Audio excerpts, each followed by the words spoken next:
tricked me.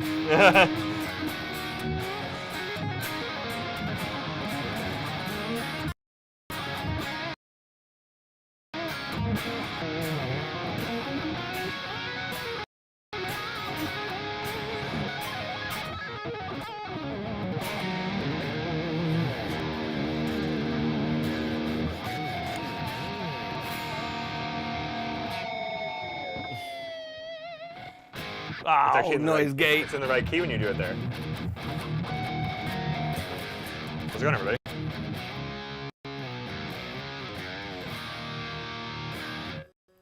What is going on, everybody? Feeling good on a Wednesday.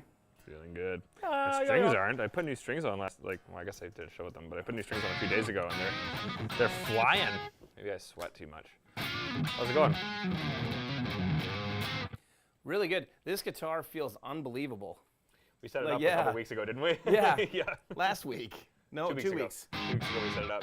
It was funny because I picked it up and I was like, it feels like mine does now. Except you've got the string joys and I put the NYXLs on mine.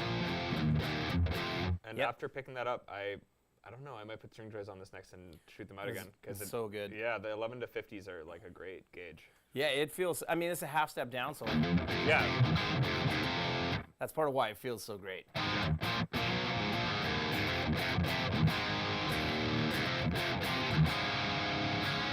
up the action sounds chunkier too. And now I've thrown it out of tune by being a douche, you know. Guitars are much lower than mics. You fixed your up, Luke? Awesome, thanks, Flex. Yeah. How's everybody doing this week? Yeah, new access. Well, not these ones, but we got something for you. Yeah. So these ones we've had, like they're newer. We've had these for a little while. I've had this for over a year. Yeah. You've had yours for spring. 6 months, a little better. What is it, October? No. April, I think it came. Yeah, April, I think. So it'll be about 6 months. Yeah. Yeah, that's crazy. Crazy that we're into like October. the second third of the last quarter of the year almost. Yeah, it's crazy. Second third of a quarter. Yeah.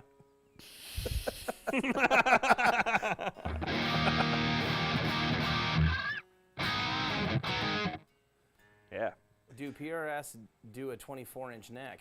I don't know. I don't know. You're the PRS guy. Luke's on Google. What's the?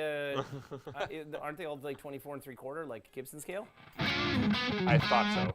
Although maybe the, I'm gonna guess the Silver Sky's like 25 and a half, like a Strat. Yeah, and they obviously do baritones as well. Like the Shock is a baritone. They do, but I think like most of their stock models are it's like Gibson scale. Interesting though, Tremonti's baritone was still like I think 24 3/4. Like it was the same scale as his guitar, but as a baritone. You have severe reservations about this, I can tell. You know what?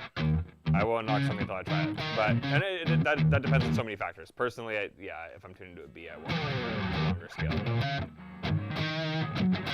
Perf, you just got one, eh, bud? It looks so nice. What did he get? I don't know what model he got. In case anyone didn't It's either going notice. to be a Cobra or an Angel. Like, it looks pretty similar. We're talking about Tom Anderson tonight. Hence why I brought out the T-shirt that they were nice enough to give me as well. I was going to wear mine, but unfortunately, since they gave me that shirt, your boy here has gotten fatter. And the dryer, the dryer shrunk it. Yes, that's what happened. That's why you don't dry your shirts? You hang them. Yeah, I had to do that, actually, because my dryer wasn't working. I don't use my dryer for shirts. I know. Work shirts I do because I don't care. Normal shirts. Yeah. No. Yeah, you like that midriff exposure at work. We know. Yeah. I've been meaning to talk to you about it. Dude, my shirts are like almost to my knees. Man, it's like me with shorts. No, that's it's like that's a different story. There you go. Sammy likes to Phil Collins it. Phil Collins. He likes to Phil Collins it. What are you looking at my gut for? Okay, everyone is looking at your gut. Pulls the shirt out. I just took a little peek. I don't know, I just looked at his shirt and there's a tiger with some mustard on it. Whoa. The mustard tiger. It's the best. My in-ears, I don't know what's up. My one ear, like, it actually doesn't feel good. Oh, really? I need to get new ears. Maybe, when was the last time you had your ears cleaned out? Ever? Yeah, it's not there though. It's like heat on the outside. Oh yeah. Yeah. Man, the first time I did have that. you done that? Once.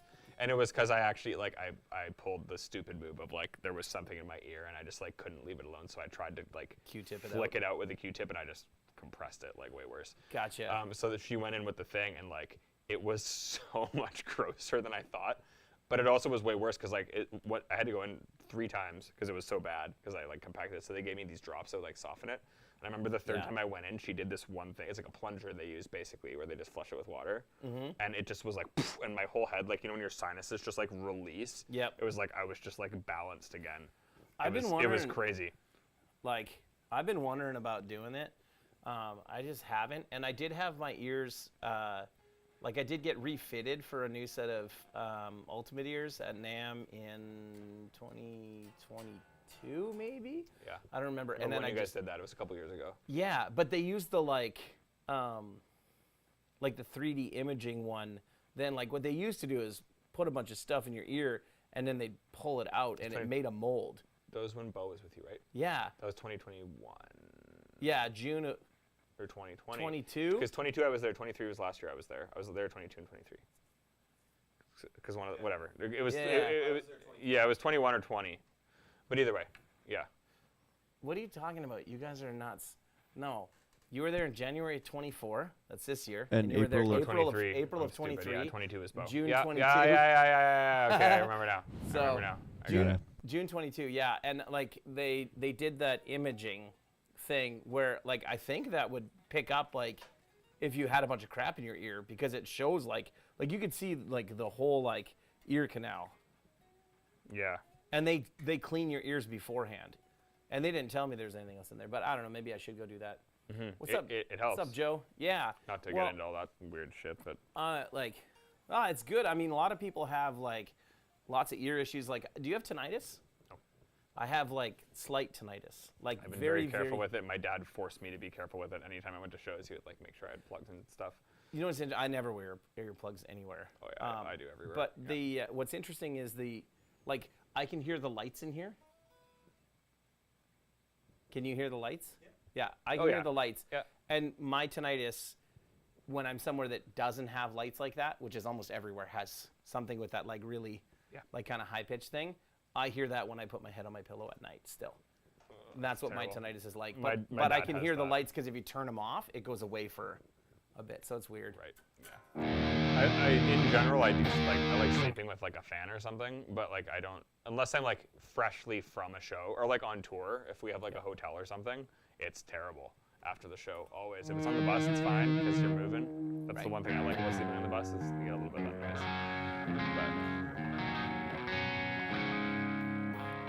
Yeah, do us a favor and smack that like button for us there tonight. We're smacking Smack today. it. Yeah, we're talking about Tom Anderson tonight. That's what we're hoping to talk about. But I want to know a couple of things for those of you guys that are here. How was your week? Did you guys get anything cool? We got an Anderson here, not the two that we're playing right now. These are our two personal ones. Yeah, so this is the first one that we got. Tom wanted a D20. Tom plays at his church, I think. And How cool would that be to have Tom Anderson playing at your church? yeah, like Sean and a couple other dudes like knew him and they were talking, I guess. And he wanted a D20, and Marcus over at Anderson was looking for like a generator 120 for like something high gain for them to use at the shop. And I was like, well, I would love to like trade with you. So they let me spec this out, and it's a Raven. Because at the time I did not have any offset guitars. What's really funny about this guitar is that I love shiny things, like which you wouldn't think from what most of the guitars I buy are, but yeah, fair. Yeah. But I love like sparkle finishes, especially like that sparkle is great. And I really like this one. Doesn't have like a huge flake in it, but I love like big flake, like glittery things like a child. You get excited by shiny things. And anyway, I saw this color on their site, and I was like, yeah, that's what I want. Like I want the I want the Raven with this sparkle. But I was like, but the Schecter, like, the Nick Johnson is like my favorite guitar, and I have just come to terms with the fact that, like, at least at this point when I ordered this, like, I love HSS guitars more than anything. It's the most useful 100%. thing. Yeah, it is. That being said, I got the Novo within like a few days of getting this, and it's the first P90 guitar I had, and now part of me regrets that this isn't also a P90 guitar. Because you have an HSS Because I guitar. have Yeah. a couple of HSSs, and that Novo sounds so good. So And that guitar, I can tell from the way that it feels, would sound awesome with P90s. yes. Yeah, for sure. So it's yes, this guitar needs a pickguard. It does. So Yep. I think it's F-type guitars, if we could say it that way. Fender guitars, Fender style guitars. For you me, wanna it's say. if it's flat top. Les Pauls are curved. Like it's Yeah, but I'm still on the fence about the Junior, which is a flat top. Junior could go either way for me, I think. Yep. Yeah. Yep. But I think for me the reason Les Pauls specifically were like SGs are not as weird to me with pickguards. Like I still like Yeah. I still like them more without, but they aren't as same. weird with, you know. Yeah. Les Pauls it is to me because of just the ergonomics of it, and it does definitely do the job. Like considering the carved top, but like to me this just is like another like I could use this to like make the guitar look cooler. Like Yes. I wanted to do. One of my favorite things about Andersons, I've loved this about any guitar that does this. When the headstock Matches. is painted to match the body, Yes. it's just one of my favorite aesthetic options on any guitar. See, I don't care who does it. I'm always like, oh yeah, that's better. So what I wanted to do was to match the pickguard Pickguard. to the headstock. Yes. Exactly. Which is the same thing, like same kind of Well- thing, I guess. But like that's where what I was saying about like using the pickguard to make it look good is like I feel like in my brain the matte black pickguard with the black headstock just would have looked a lot cooler than having the tobacco burst Yes. headstock. You know. Do they do a tobacco burst headstock? I don't know if they do. Yeah. But I just specified black because Yes. yeah, I like them. So- I'm seeing smudges on it from last. So weekend one of too. the things that, like what I was gonna say that's like interesting and funny about this guitar. So I got this guitar, and I have a really good friend in Nashville. His name's Jeff King, and Rob Baker and I went over to Jeff's place to shoot an interview with him because Jeff has a ton of fun stories that you'll see the interview with Jeff will pop up on our YouTube channel sometime in the future. We got a bunch of those interviews to We've got a few to coming launch out. that we We've got one haven't coming done. out this week actually. But literally, I told Jeff that I got an Anderson because Jeff's an Anderson artist. And he's like, oh man, he's like, you got one, that's great. And I'm like, yeah, I got this awesome Raven. He's like, oh yeah, I have one. And I look in his guitar rack, and there is a metallic silver Raven Really? with a maple neck with a Blackheart. Blackheart, or maybe his is rosewood. I don't know how old it is. It looks identical to this, except he has the P90s in it. And I was just like, Jeff, I hate the fact that you have the exact same guitar as me. But then it also made me feel really good that I have good taste. Yeah, Jeff. I mean Jeff Like- definitely knows. Yeah. Hey Joe, how you liking the VP4? What's the It's VP4? a new fractal unit. Also, Peter, how does the reverb work within the different GM50 channels? Do you mean the G50? G50. You can program it per channel if you'd like to. The reverb is You couldn't control the, is it the decay? decay's one level. Decay's one level, but you can program it to be on or off using the store button when you store the preset on your channel. Essentially, just turn it on for the channel that you want it on for. Press store. Press that channel button again. It'll keep it on for that. So, same thing with preset mode on that switch. How many of you guys own Andersons or have played them? I know Joe Wyatt's here, and he just got a Cobra he posted about. Which body is that? It's Cobra? very similar to the. Angel. Yeah, I think so. I don't know what's different. I don't know enough about all their different guitars. Like I've played Right. their Strats before, played the Tele. Like I said, I got this because I was like, I want Oh, that's cool. an offset. Yeah. That's neat. Yes. Like so, it's a similar body style, maybe Yeah, a little yeah. more modern. It looks like it's. Yeah, no, that looks pretty similar.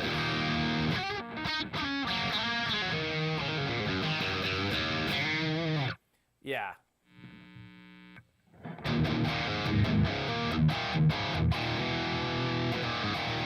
Yeah, they're great guitars. The necks on these, Tom actually. Joe, I have 6 Andersons. Oh, Nice. okay. Sorry.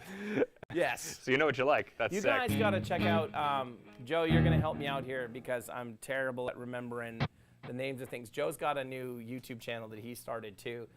Joe's a buddy of ours from Crossville, Tennessee. Cool. I met him with Andy Wood at the Woodshed Guitar Experience. Yes, you told me about this. And Joe's a killer player, but he's also got an unbelievable collection of everything. Nice. Like, That's sick. yes. Like, so he was talking about starting to do some videos on stuff because he's got a lot of stuff that most people don't get to try. To or get try, to yeah, see. exactly. Yeah.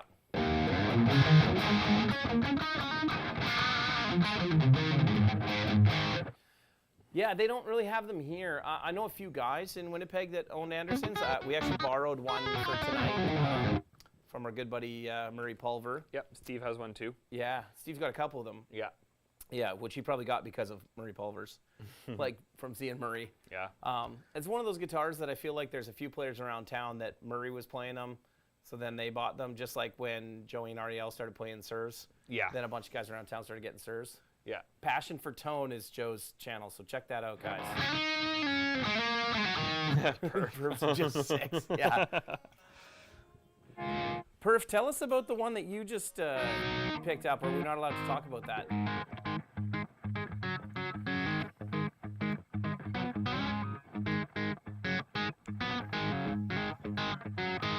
I feel like these guitars can do everything.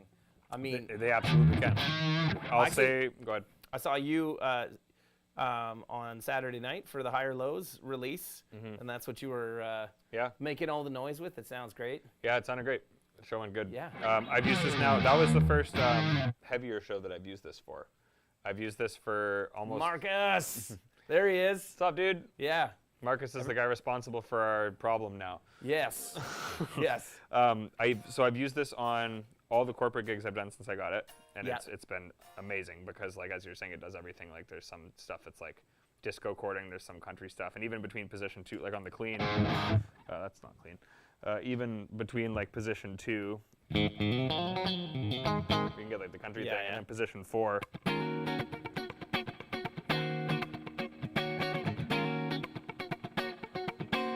Like even those 2 positions sound so distinctly like, I want that for that, and I want that for that. Like it does Yeah. everything, and then neck pickup.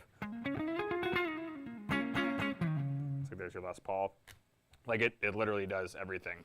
And then yeah, this was the first time I used it for a heavier gig, and it was just it was so solid all night. Like flipping back and forth between a couple I also forgot it's called Gear Beer for a reason there, boys. different tunings, and like it stayed super stable, even with the trem. Like I honestly don't think I could have asked. And I will say that a bunch of people from the other bands, like, because I've obviously posted about, they're like, can I check out the Anderson? Just see what it's like. I was like, yeah, man, for sure. Like, let a couple of dudes try it out, and they're both like, hey, I need to get one of these now. So, yeah. So and Spreading the word. And I don't think this is at all how the Ravens come stock. So the way that we ended up with these like this is that Tom was messaging me and asking me all sorts of questions about what I wanted. And I'm like, I don't know the answer to anything you're asking. And I'm like, this is horrible. My favorite guitar is the USA Nick Johnson HSS. I'm like, can I have everything as similar to that as possible? I'm like, but in a Raven.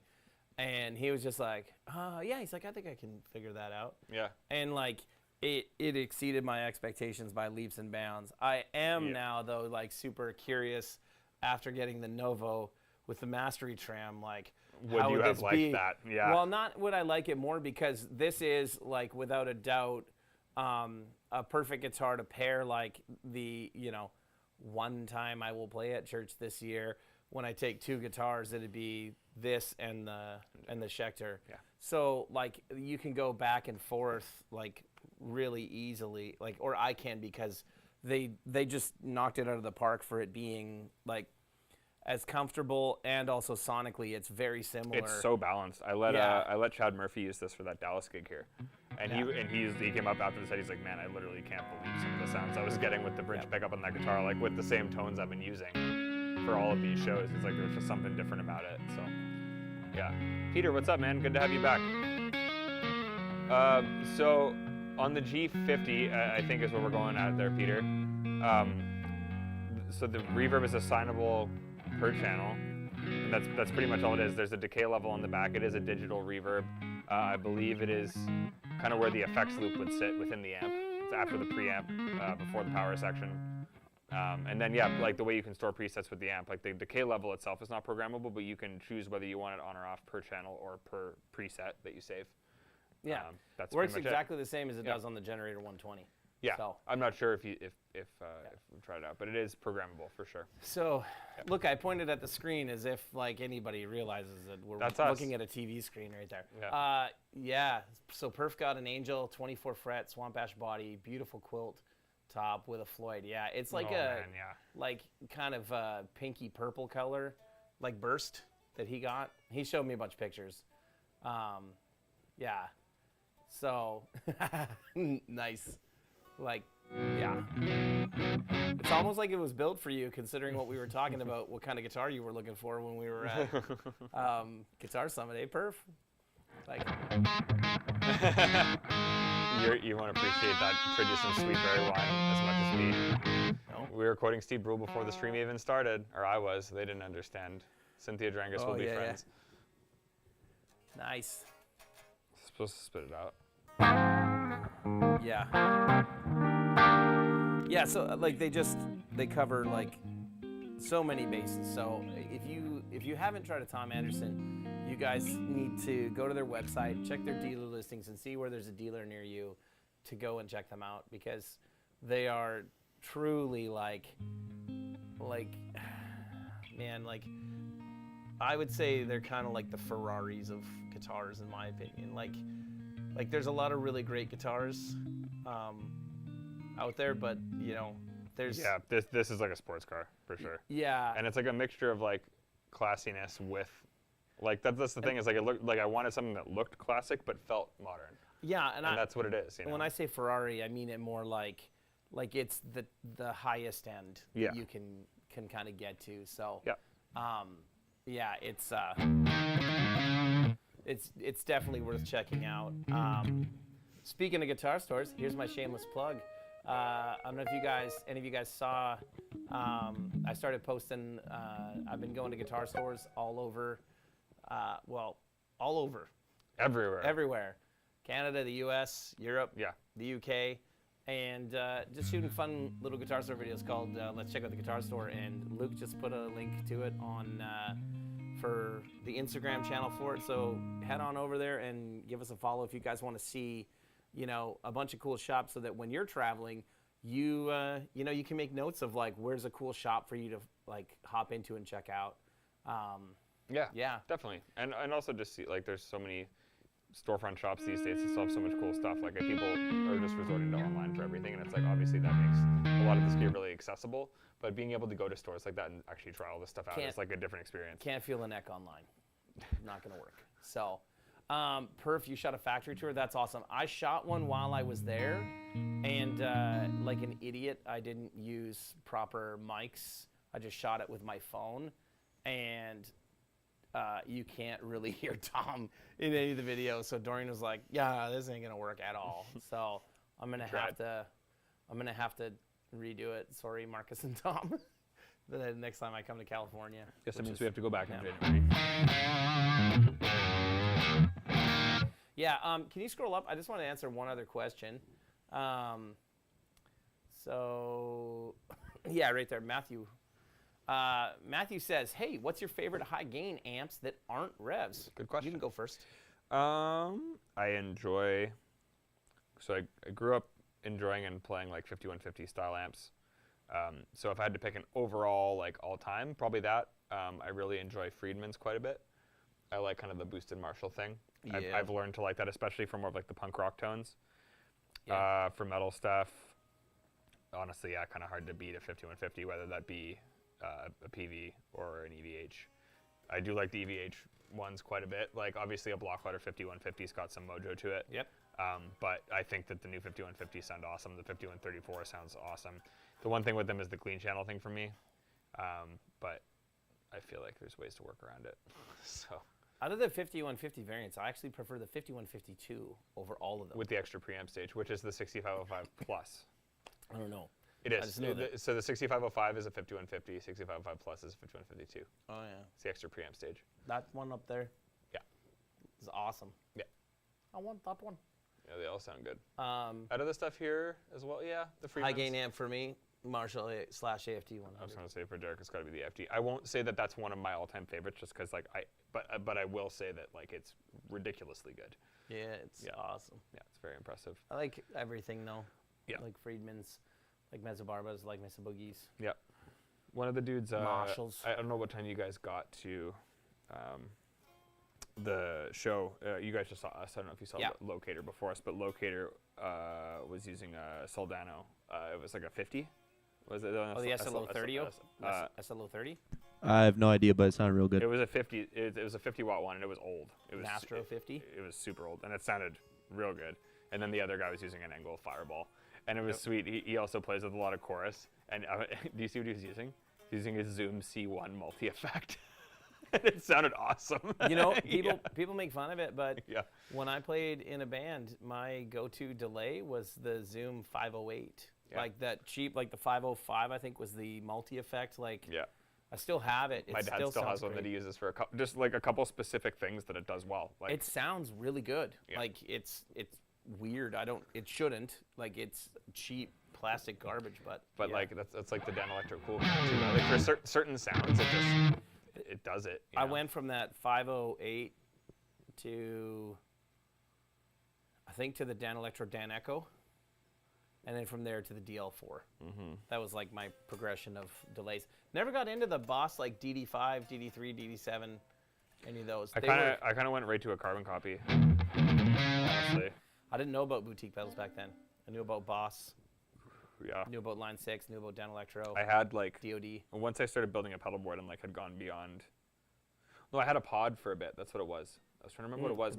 My cousin the moved. XT Live. XT Live. My cousin moved to Korea to teach, and he couldn't bring it with him, and I got it, and I didn't use it for a while, and then I remember after I kind of got past using my Roland practice amp at home, like I didn't really have like a gigging amp at the time, was when Misha started doing more periphery stuff, and he had uploaded a bunch of Line 6 presets. So Cool. I ended up downloading Misha's pod tones, and then I was like, oh, okay, I can use this thing. This is cool. And then there was a while where I was just running that. I got I remember those SGH amps.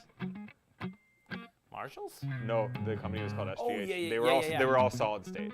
But I remember I bought a half stack at Quest for like $300 on Boxing Day, and just started running the pod into the back of that, and like it worked for a while. But then once I started building a pedal board after I got like those Black Star amps, it was a carbon copy. Nice. Yeah. I did not know about the carbon copy until you told me to buy one, I think, Maybe. at Quest. Yeah.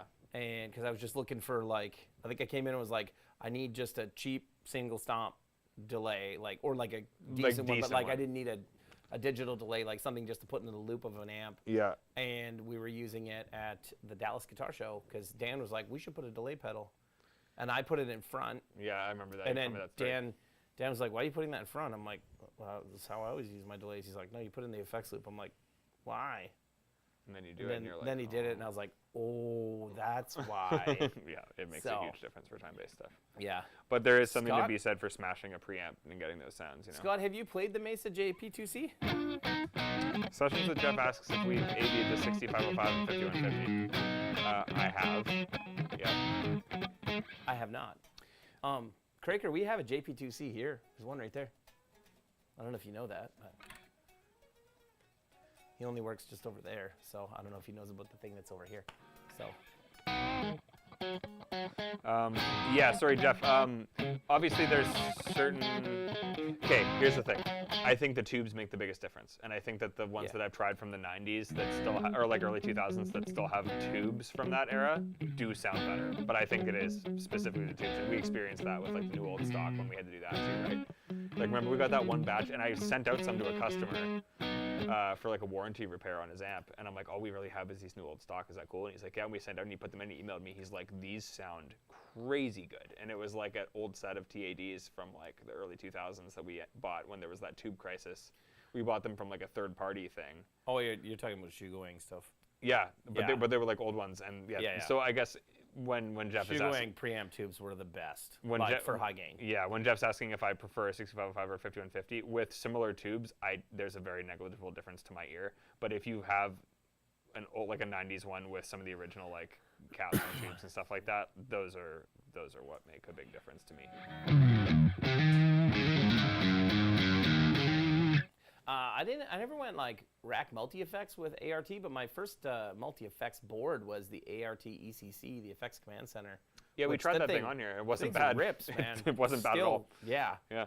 Better than like, oh man, I wanted the Digitech RP20 so bad. Especially and for like tried that. With that type of stuff, it slays at it. That Digitech RP20 just sucked horribly, which was like the same as the Digitech like 2102 or 2112. That's Rush, right? Yeah. Do I know a Rush reference? Is that correct? Did I just do that? You hear when Rich was wearing his Rush shirt the other day, I was like, oh. I was like, you gotta go to the wood shop with that. And I was like, why? I'm like, Derek's gonna bug you. He's like, I don't care. He's like, nice. yeah. All right. So. Anyways. Yeah. We digressed. Those are the Ravens, which again, ours are HSS instead of like P90s. But I mean, one of the great things about Andersons is you can get custom stuff. Yeah, they build it all to your spec. Yeah, well, I don't know. I don't know. I mean, if Marcus is still here, I would love to know, like, what is your percentage of, like, custom guitars that you build, either, like, that get ordered by a dealer for a customer specifically versus, like, what are you guys building for stock? Or, like, I don't know if the dealers all spec out. Like, Do they have stock models? Yeah. Yeah, they do, Yeah, for sure. yeah. Because you go to stores that have, Right. have Tom Andersons in stock. And, But I'm wondering, but do those stores spec them? yeah, I'm guessing yeah. most likely, like when I was at Peach Guitars in the UK, they had a bunch of Andersons, and they're all, crazy nice. So, but yeah, I don't know what the pickups are in this guitar. It's the Anderson pickups. Yeah, they're Anderson. Yeah. They're all custom built. Okay. It's SC1, SC2. Marcus is answering. So, do dealers spec out, or is it more like individual, like end user customers, you think, Marcus, that spec out? Well, I'm sure there's some shops that will pick some to come in. Have to, because there's some hung on the wall. Yeah, exactly. Like they'll kind of design them to, just like we have dealers that will do that with our amps too, right? Like dealers spec their store stock guitars. Yeah, exactly. Yeah. That's what I'd expect from this. Like this doesn't seem to like a place where it's like, order this and we have them in stock, because that's what you pay for, right? Like you pay for that attention to detail. Yes. And it is absolutely worth it. Like I will say with 100% certainty, after owning this for 6 months now, like I would absolutely buy another one of these. I mean, I know he's here, so it's bad that I'm saying this, but Marcus and Tom are also two of like the best people that I've met in this industry. I mean, I did not know them at all before. I don't even think I got to meet them at the NAMM show, really. I think I ended up meeting them at Anderson when I went by after NAMM to go shoot some video. And I mean, they were so unbelievably gracious with their time. And like Tom, it took me for not just to like, hey, check it out, here's what we do. He took me through the entire process of how they build stuff. And it's crazy. Yeah, it's crazy. Yeah. It's awesome. Hey Colton, what's up, dude? Yeah, what's up, my brother? So let's talk about the guitar that Marcus sent us this, because how this all came about is Sam and I were obviously big fans of the guitars that we have, and I'd played a couple of other friends ones. Yeah. So I thought that said 65.35%, and I'm like, the store stock is roughly 65.35. I'm like, roughly? Like, yeah. Nice. So 65, 35. 35%. That's good. Yeah, I'd imagine a lot of people are just coming right to you. So I reached out to Marcus and said, hey, we get lots of questions about your guitars, and we love them. So could you send us just something else so that when we do this, because we both have Ravens, that we can talk about some of the other things. And just to clarify, we are sending this back. Yes. This is for us to show you guys. Yeah, they loaned it to us. Yeah. It is stunning. It's incredible. I remember we took it out of the case and it was just like, holy crap, that top. I don't know how this top looks to you guys. I'm trying to hit the light without getting like a crazy amount of glare. Good. Yeah, that's a good angle. But yeah, they call it, let me get their name right. Yeah, Cajun Blue to Black Burst. Yeah. Which is, yeah, it's crazy, crazy nice. And a really nice, like, I'm pretty sure this is supposed to be quilt top, not flame top, with the way that it looks, which I, like, I've always been a bigger fan of quilted maple than flame maple guitars, to be honest, even though I have more flame maple. Yeah. So, Riffs and Reefer, when was I in St. Paul at Capitol? I've been there a few times, but the video that I posted today, I shot last year. April, maybe? Yeah. I was just there Earlier again. This year, sorry. I did stop there in August when we were in Minnesota for Metallica. Right. So, so this is a 24 fret. It's called the Angel. It's a 6-string. It's got their humbuckers in it. HC1, HC2 with a 5-way switch. Also, this is interesting. And Marcus, I didn't know this about that. This is like a stock option that you've got 2 strap buttons. And like, can you tell us? Of course, I'm wearing a black shirt, and you can't see it very well. Can you tell us why you guys started doing that? It's interesting that they said it's like their signature 2-button. Yeah. Maybe just the angle. Well, it's probably the angle it hangs at when you play it, like whether you want it more flat or angled more. Oh yeah, that would make sense. Yeah. Yeah. I'd probably keep it more flat, I think, on my end.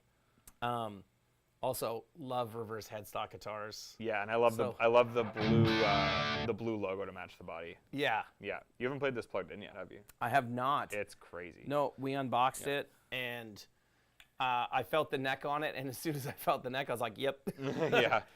Also, it's a caramel maple. Caramel maple, like it looks kind of roasted. Yeah.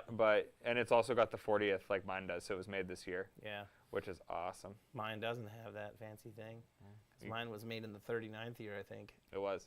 Yes. 39 and a badge doesn't look as cool. Yeah. And like locking tuners. Oh, there's a trem arm for it too in the case. Oh yeah. That we could grab if we wanted. But also the flame binding is very, very nice. Yeah. Just like the fit and finish on their stuff is just unbelievable. And also, we didn't talk about the fact that I'm pretty sure this is you can stand your guitar up against your amp on stage without. He's winking at you. Nice. I'm not going to stand winking at you because you'll do that. I'm not going to do that, Marcus. I will not do that. Because the cable is here, and that might do it. I also rarely do that. I did get in trouble from Sam though, because I did put this guitar like this on this chair right after I took it out, and Sam was like, grabbed it, was like, nope. So. And I was like, it's okay, it's fine, it's not going anywhere. And you're like, nope. Marcus, just so you know, I'm looking out for the guitars. Yes. It feels awesome. It sounds awesome. That is the actual reason. Really? That's cool. That's really awesome. That's smart. That is really smart. I also noticed that one of the first things I noticed is whatever your finish is, like how glossy it is. I noticed that like my arm doesn't stick to it the way that it does a lot of other guitars. Like I noticed that it was like really, really smooth. And ergonomically, it just feels oh so right. Yes. The neck actually feels a little bit, maybe even a little bit thicker than this. It is. But it's a little bit solid. Also the neck joint, same thing here. Like this type of neck joint that they're doing here is the best thing ever. Yeah. Yeah. It's so comfortable, and like they also use a 2-bolt system for their neck, and part of it is, or I shouldn't say part of it, but it's also like I don't know if you'll be able to see down there or how the light is, but if you look at how their neck is fitted, do you have another camera angle that would maybe catch? I don't know what we're running with the. I don't know if you guys can see that. Yeah, you can kind of see it there. Like here, like. It's not just like straight down, over and up. It's like this kind of like trough joint that's in there. If you hold it right there, give me like, actually, if you bring it closer towards me, like as in more towards the door kind of. There you go. And then move your hand. Give up a me bit. 1 second. You gonna try to get the overhead Let's see if you can. UV cured? Oh, yeah. Yeah, there you go. see? So if you angle it up a little bit. Yeah. Oh, there you go. That's See great. that? Yeah. So it's got this, I don't know what you guys call this, Marcus. You can forgive me for not remembering everything that Tom said during the interview, or during the tour, but they've got that neck joint, and then I'm pretty sure that's what allows them to like just use 2 bolts. Yeah, and it's so comfortable. Yeah. Like, yeah. Nick, what's up? Mr. Rice. Nicholas. No, he's talking about amps. Yes, he's talking about amps. So like, it is a certified rock machine. Like this thing is. Oh, it's UV cured. Perf says. There you Yeah. go. Yeah.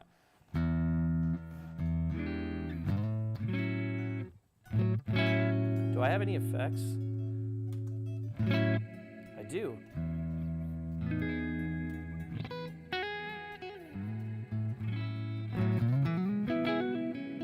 Oh, that's nice playing from you. I would say I practice, but that's a lie. That's the only like That sounded great. remotely. I was joking, but SRV. like that. No, you yeah. weren't.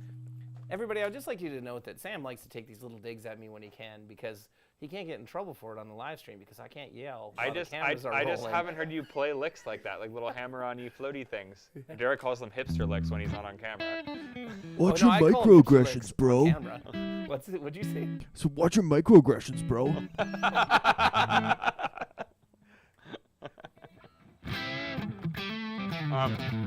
Peter asked what in-ears we're using. I'm using a $60 Alibaba set, and I say that like sounds like I'm making fun of them. They are awesome. They're called KZ. KZ in-ears. It's the Pro 2, CS10 Pro 2. Unironically, they sound as good as some $600-700 in-ears I've used. You have Ultimate ears? I have Ultimate Ear 7s. Yeah. Mine are now like, I don't even know how old. They're probably 12 to 14 years old. I'm surprised the molds still fit. Yeah. Then you have to like every now and then Because my head's gotten fatter and no, the rest of me it's has. your ear canal. that what you're saying? I doubt the inside of your ear Just canal. keep digging that hole. Yeah, buddy. Sam, You what did said your what did we Anderson just shirt doesn't fit anymore. what did we just say, bro? No, that isn't anything to do with body weight. Like I'm pretty sure they're only supposed to last a certain amount of time. Because like obviously you're body, correct. Your body changes, right? Like Yeah. Yeah.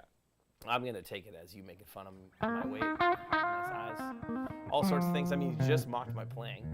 So I why wouldn't was you come not. after I me? said it was good. Yeah. I know, but it was like You're saying the it- first time yeah, like in you're the surprised. 5 years we've been doing this. You played that it. you were like, you played a oh, lick that I oh, haven't that's heard you good. play. Oh, look, you did it. I mean, I've heard him play that before. So, for those of you just joining us, one of my favorite things is to see how easily I can aggravate Sam by making I it just had sound to like show he's up, making bud. fun We're of me. good. You're good. See, now the truth comes out. Oh, Peter, I wish it was a BB can, buddy.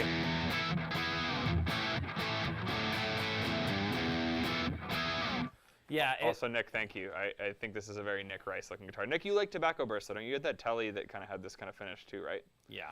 I think his was the like See it, Golden? the like sparkle bronze, whatever the Ultra 2 It was is. the American Ultra, yeah. Yeah. Do you know what VB is, Luke? Um, It's like cheap Aussie very beer. It's cheap Aussie beer that's like their version of PBR, basically. Oh, I And like it then. you can just crush them. It's good. But no, this is an Alexander Keith. Pretty much the same thing.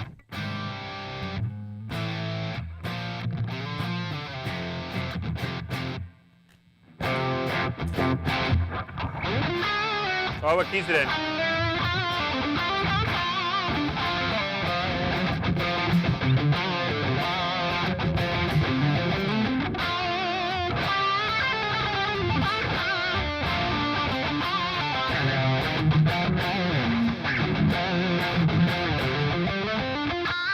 Yeah. Do you want to try it? Yeah. Let's go. Okay. I'm gonna read all the specs off on it. Cool. I'm gonna put this down. Do you want this one, or I'll just put it down? No, I have mine here. Yeah. They are Derek. Also, just so you guys know, Derek and I have pretty much the same specs minus the aesthetics on our Andersons. Yeah. Same pickup, same kind of switching system. I tried Derek's and I was like, this is exactly what I want. I didn't know that Tom tried to do what was on the NJ though, so that makes sense. Yeah. This one's in standard. Okay. Yes. Oh, that's why I was getting screwed up with what I was playing there. I was Yes. like, this is not in the right key. So I will hold a guitar to hide how fat I am, as Sam has kindly pointed out already. You pointed it out. I said nothing. You're like, yeah, it's hard to miss. I said that in-ears don't like, last 10 years. I don't know what offense you took to that. You're like, you didn't have to say anything. We're on camera. They can see it. And we're recording this too. And Oh, you Derek guys, I said didn't do that. I all don't of know what this you're just to talking about. clarify. Dude, I've gained weight too. It's fine. Man, that sounds good. So Holy crap. the Tom Anderson Angel. Cajun Blue to Blackburst with binding, with the flame binding. Or I don't know if it, I mean, obviously I would think it's the quilt. Yeah. Unless they call this flame, but it looks more like quilt to me. Marcus, I- if you're watching. I see both, honestly. It says flame top on here. It does look flamed. You can see kind of that. Because if I wasn't stupid, I would have just read it off of the sheet. Because it's literally Just like, to clarify, guys, I did not call Derek stupid there. No, I own that one. He That's fine. implied it with his eyes. Yeah, exactly. He looked at me kind of funny. I didn't look at you anyway. I don't know what you're talking about right now. I'm just going to start answering for you. No. Oh, there it is. Brent, this is a loaner. Derek will get to how much it is. Yes. So, flame maple body, flame maple top with an alder body, caramel maple neck with a rosewood fingerboard, traditional 25.5-inch scale, reverse headstock with the black headstock with the dark blue custom logo, satin natural in distress neck back. So like these are, yeah, the reason we love these necks is because they feel Satin somewhat natural. unfinished. Yeah. 1 11th-inch nut, 1 11/16 nut with medium jumbo frets, which is also my favorite. Even taper neck, back shape, the buzz feet and tuning system, black hardware, and then HC1 and HC2 plus pickups, 5-way switch for 2 pickups, 3 equal series and split switching. And that's Elixir 10 to 46s, which the strings actually feel really good. They do, yeah. I haven't played Elixir electric string. They got to be the nano webs. And comes with a hard shell case, and it's just over $5,000. Yeah. So it is. It's not a cheap guitar. No, what I call guitars like this is like your forever instrument. This feels like a guitar that is worth that much money. Yeah. Like it feels incredibly good. It's hard to describe when I say something just feels really solid, but just every aspect of this is so well thought out and crafted, and you can feel it in the stability of the instrument and the sound of it, you know? Yeah, and after playing this for a year and Sam playing his, well, I mean, you played mine He says the more same than thing. I did. Looks like I a see that. Yeah. What's up, Mr. Arundel? There he is. Steven is our one of our local buddies that has a couple of Andersons. I was saying when the other guitars come in that we're talking about doing this on, we should get Steven here to do that stream because that's right up his alley. Yeah. Yeah, you know what Yeah, I'm talking about.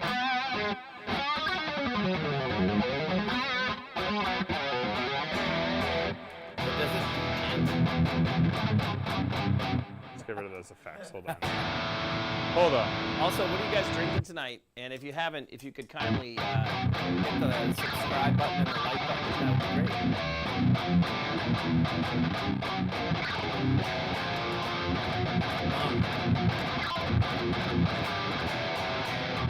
Sam is also currently using the G2 pedal to kind of boost that Correct. 120 a little bit. And that's how I had it So- dialed. Just so you guys know, also, I should mention this off the top of the stream, but we're going to start running a couple of deals for you guys that if you're looking to buy pedals or stuff like that during the stream, you can get a free Gear and Beer shirt when you buy Yeah, bud. any pedals Just or like anything that right there. from the stream. And So- I'm using, it's funny because Oh. we always try to say that the G2 is not a tube screamer because it is not even remotely a tube screamer. No. But this is without. This is with. Yeah, so it'll do that thing.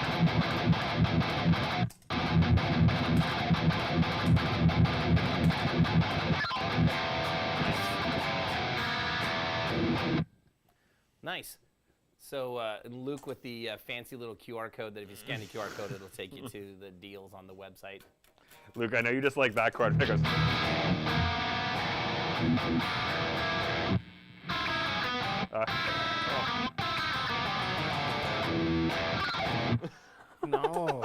No, I don't like that at all. Like, at all. I'm not showing you how. I don't want to know how. It's easy.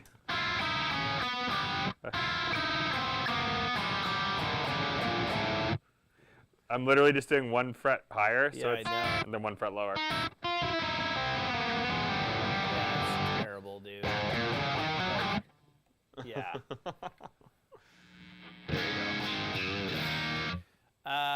Peter, yes, the 120s we're playing through have reverb. They have built-in noise gates. They have everything.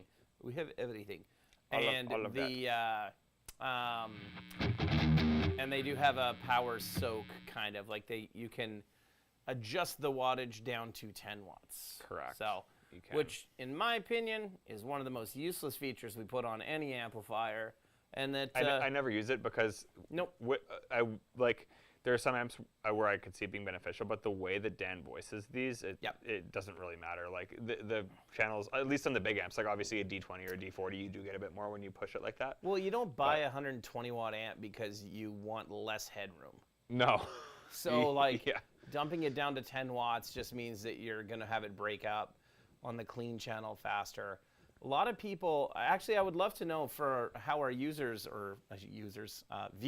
is the word I was looking for, not users. Although, actually, that brings me to something else. Nice other little rabbit trail. How many of you guys have Rev products that are watching? Mm-hmm. And if you do, tell us what you have. I would love to see what you guys have. But also, for our viewers, how many of you guys use wattage cuts and stuff like that? Because to me, they're normally pretty useless. I find that like a lot of people think that a cut in wattage means a drop in volume because there normally is a slight, like there's a slight perceived drop in volume. Good master volume makes a But difference. That's a yes, good point, Matthew. That's exactly it. So that's why I don't ever use it, is because the way that all of the master volume controls are done, actually any controls, period, whether it's all of Dan's amps. So anything Rev that Dan has designed, which is all of the amps. That was one of the things that drew me to Rev originally when I met Dan. Like the first thing was like the modern high gain sound with a lot of like tightness and clarity, and then the second thing was that you could run it at any volume and it still sounded good. Like it does sound better the harder you drive the preamp, but like for the drive channels. Yes. But you can still run that at a low volume and it sounds great. The response is still there. Yeah. Yeah. So I don't use the wattage cut. Yeah. Oh, nice, Matthew. Thank you. Do you have a Mark II 100R or a Mark III? I think it's got a Mark III. Luke, sorry, can you go back up just 1 sec? I think there was one thing that I meant to respond to that I missed. A little further, sorry. James asked about so he asked if a D2 is more aggressive than the Tube Screamer. Yes. Well, I mean, it's made to be because it's not necessarily made to just be a boost, right? So this is how I had it set to do the Tube Screamer thing. Pretty much just doing, turn my reverb off here, sorry. Yeah, Peter, that's what you're talking about though, dude. The wattage cut, man, you just turn the master down and you don't have to use the wattage cuts to have our amps do well. Like, I was used to playing boogies and Fenders. Boogies, the volume is either fairly quiet or loud right away. Exactly. And yeah, Fender, it's not like gradual enough. And Fender is way worst, or worst. Like is way, well, they probably are the worst out of everything I've played for that. Where, like I used to play the Blues DeVille stuff. Yeah, yeah.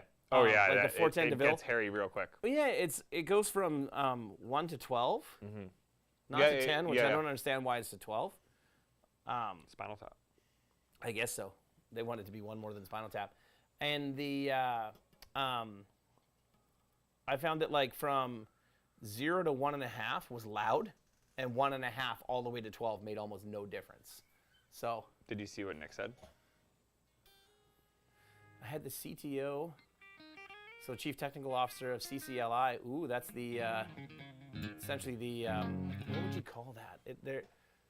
It's like the SOCAN of the Christian music market. Like they control all the licensing. I was gonna say, Can you yeah. go back up so I can actually read it. Oh yeah, there, sorry. Rod? That's great. Sorry, I already read it, so I just assumed everyone else read it. Over to his place, and I had him play through the D25. He played in the 5-watt mode for 3 hours. Oh, no. Never mind everything I said. Sorry, Mr. CCLI. Yeah, that's sick, But man. by the way, it sounds better in 25-watt mode, so next time turn the volume down. Anyways, I'm gonna quickly answer James's question, too. Okay, I just say this one thing? Yeah. On a D20 and a D25, there is some use to running with the wattage cuts, because they're low wattage amps, and if you want them to break up and be a little bit squishier, you will get that. It definitely and will. you'll get way more saturation because of the way that sooner. Yeah. Yeah. No, that definitely agreed. Still think it's better in full wattage mode though. Yeah. But you're right. The preamp does start to break up sooner, especially on those two. So crank it, but pull the master. Yeah, you can, or you can run the channel level and the master low. But like, great example of this, Peter. And I know, and then you'll get to. Oh, I don't care. The question. It's okay. I just want to make sure I don't forget. I got to go to Saturday. I got to go to the Higher Lows concert. It's game changing. Oh, it was great. Handsome Daughter. Yeah, at the Handsome Daughter. I'm poking a bit of fun, but it was actually really awesome. So it was fun. I was impressed. I haven't been to a local show where it wasn't a touring band. Like I haven't been to see a local band. Yeah, totally. I don't know how long. Yeah. So but before I came to your show, I was at Pennywise. Yeah. And Fletcher is testing out a 120 right now, and we got to show it to him at the show. He's running 2 rectifiers with 4 4x12 cabinets, like a monster rig. But what was crazy is he had the master volume set crazy low, and then it all mic'd up. He told me to dial it in for him during sound check, so I dialed in channels 3 and channels 4, and he's like, "Pull the volume back, brother." So I pull it back a bit. He's like, "Pull the volume back," and I was like, "It's already pretty quiet." I pulled it back, and he kept coming and dialing it down to the point where I'm standing just beside it. Yeah. And I'm hearing it more from his monitor coming back than I am from the. But you can get a decent rig. monitor mix to that with it not being as hot. Yeah. That's the thing. But yeah. I'm stoked to hear what they do. That guy uses a ton of gain, you were saying, eh? Yeah, it was cranked, and it was red channel, red aggression level. Oh, sorry, James. Well, I'll just say that, Peter, again, wattage doesn't equal volume necessarily. It does not at all. You can have crazy loud 1-watt amps. It just means that they're breaking up real quick, and you're not going to have them. You're not going to have them very clean. So, you'd have to have your master fairly low. But Peter, about our amps, and with that, I mean, you have the option of what we're doing right now, which is you can just use headphones or in-ear monitors, whatever you have, come straight out of the front of the amp. None of the cabs are live in this room right now. What you guys are hearing is direct. Just the torpedo sound direct. There's no mics on any cabinets or anything. So anyway, I cut off. No, dude, you're good. And mostly just because James asked a couple times, and I want to make sure I didn't forget. Yeah, go for it. So when I'm using it for the tube, his question was the G2 is hotter than a tube screamer, and yes, it is. Mainly because it's not intended to just be a boost. So when I'm doing the tube screamer thing, that's all it's doing. Gain low, volume fairly high, and then it's funny because you can either add or boost or cut or boost top end. Usually I cut it a little bit, but I'm boosting it a little bit right now just because the way the amp, this amp has 6 L6s in it, so I like a little bit more of that top. So that, when you put it with that sound, just tightens it up. But on its own, it's literally just that. And I'm running the gain really low on the neutral aggression, so as soon as I do this,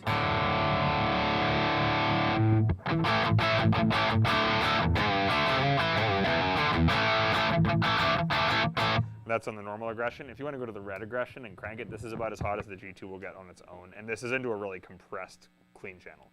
If you ran this into a D20 or something, you can get a little more aggressive.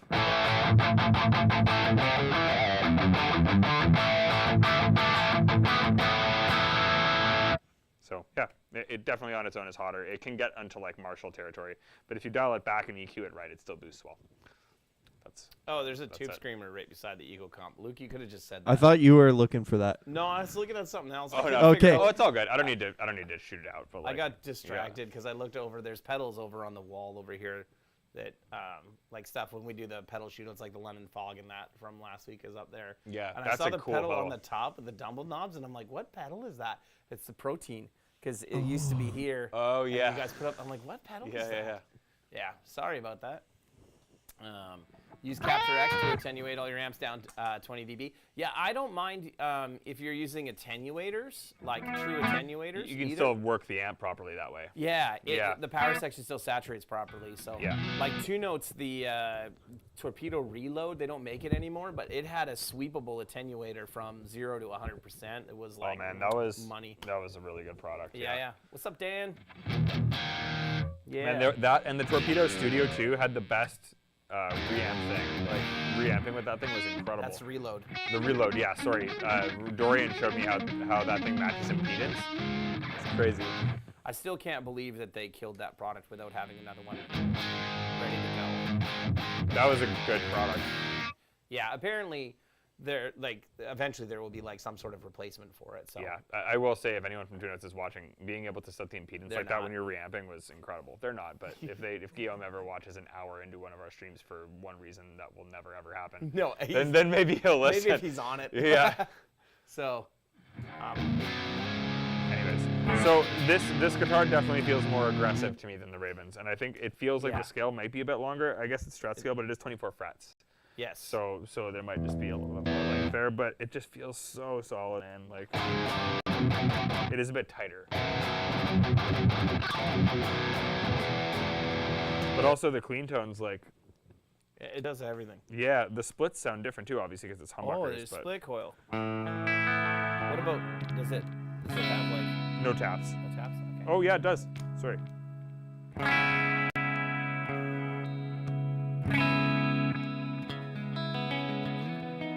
Yeah, because it said something about like. Wasn't it the phasing is what the...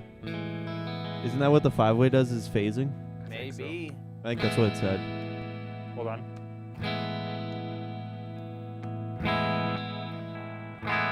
It only does it in the middle position.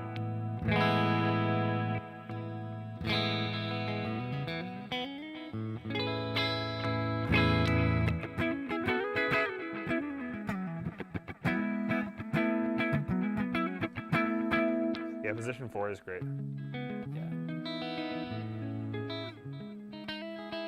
Brent, you know, you'd be surprised, man. I see a lot of guitars that are, well, I mean, let's be honest. An R9 is more than $5,000.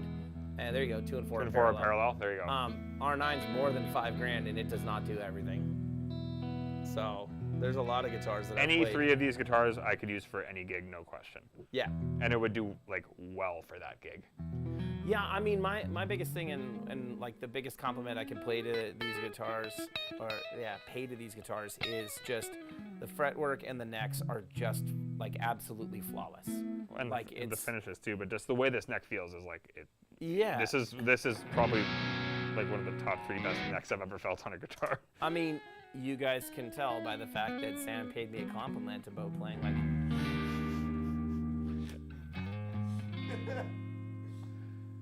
What's that? Sounds like shit. There he is. He's back! Yeah.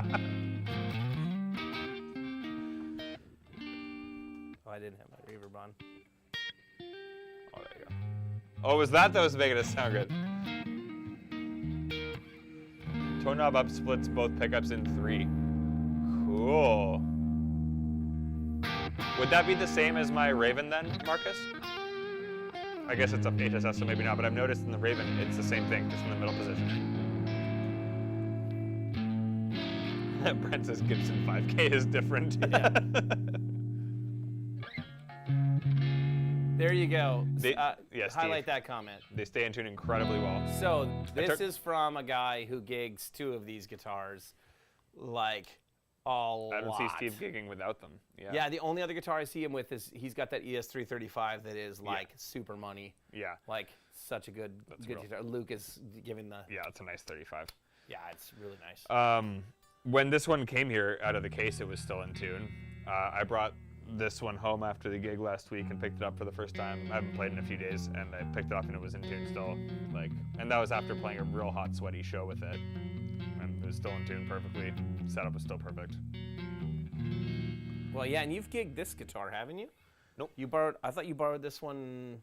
Nope. Early on, no? Nope. I've borrowed your NJ. I've never borrowed that. Yeah. Okay. Yeah. Luke's mic is so loud that his voice matches his height. It is so He loud. has Luke literally has his mic pinned on the outputs. So no, your Raven gives you the middle pickup in 3 with the tone knob down, and the neck and bridge with the tone knob. Oh, whoa. That is really cool. Okay. I have to experiment with that. Thank you, Marcus. Okay. That's a really cool feature. So middle is all 3, right? Well, the With tone knob. down. So the tone knob acts as a pickup blend in that setting. I think is what he's saying. So like what he's saying is the middle position here is all 3. So pull the knob But up. now you pull it, Yeah. and then it goes to Oh, I see. just Yes. the neck and the bridge. I see what you're saying. Yeah. So it's, it's Neck and bridge. Yeah. So it's and then if you split the bridge, it would be like a telly in the middle position. Yeah. Exactly.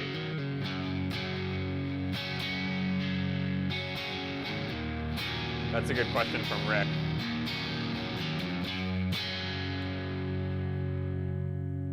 Oh, easy. You drive the preamp or you drive the power amp, Yeah.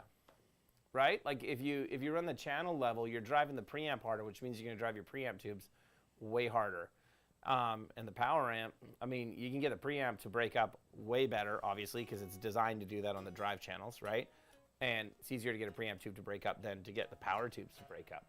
So we can show you that difference if you guys want. Yeah. Totally. Be careful with the levels here because we don't have the gating set. Yeah. So here, let's try this. I'm gonna.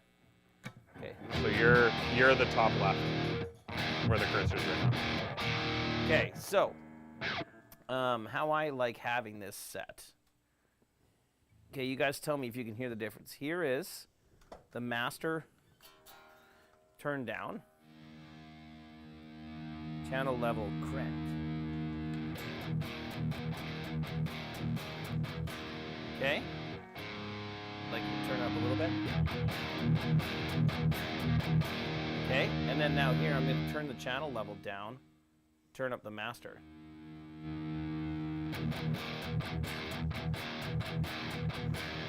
You guys hear the difference? You want me to go even more? Yeah, just a little bit. That's good there.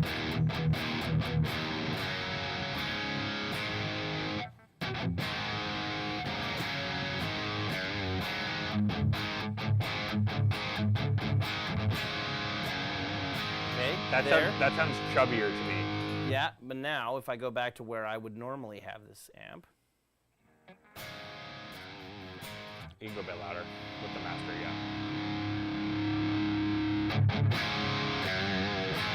You guys hear how much better it's saturating? Yeah. What, if any, power conditioning do you use and recommend? Honestly, most power conditioners, I'm gonna get myself in trouble for saying this, but most of the ones that we use are honestly glorified power bars that have a voltage meter on them. So if you're looking to actually do any sort of power conditioning, I would look at the Amp RX Brown box. And actually make sure that you have like conditioned and regulated power. We have one back here. We have one back here. We're not running it right now because, well, to be honest, the 120s don't need them. And our power in here, this is actually a pretty new building. Oh, Rick Vieira says he runs a brown box. There you go. Yep. Yeah. Oh, what did he say though about like the generator? He drops it to 118. Okay. Is that like how do you find that feels then? I've heard of some people doing that, and it's funny because that old SLO that Josh had at the show on the IEC plug, it said 117. Yep. So it's like there are definitely amps that do that. Well, yeah, it's wired for 117, like the original SLOs are. That's what I mean. Yeah. Yeah, but but you have to be careful about what's coming out of the wall, because what's coming out of the wall at the Handsome Daughter is not going to be 117. No, definitely So, not. Yeah. like- yeah. It's gonna be probably 110 to 130. Yep. 125 sounds good. Yeah. Well, like our ones that we have here, we use ART power. What is your power reading on the desk right now?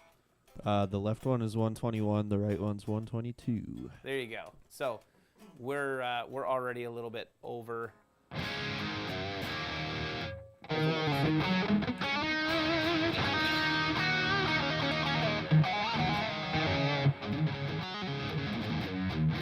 I'm in standard. I so- know it's not gonna work. mess Well, around I mean, with it. actually, this is the only way we can do this. Is that you adjust to what I'm putting.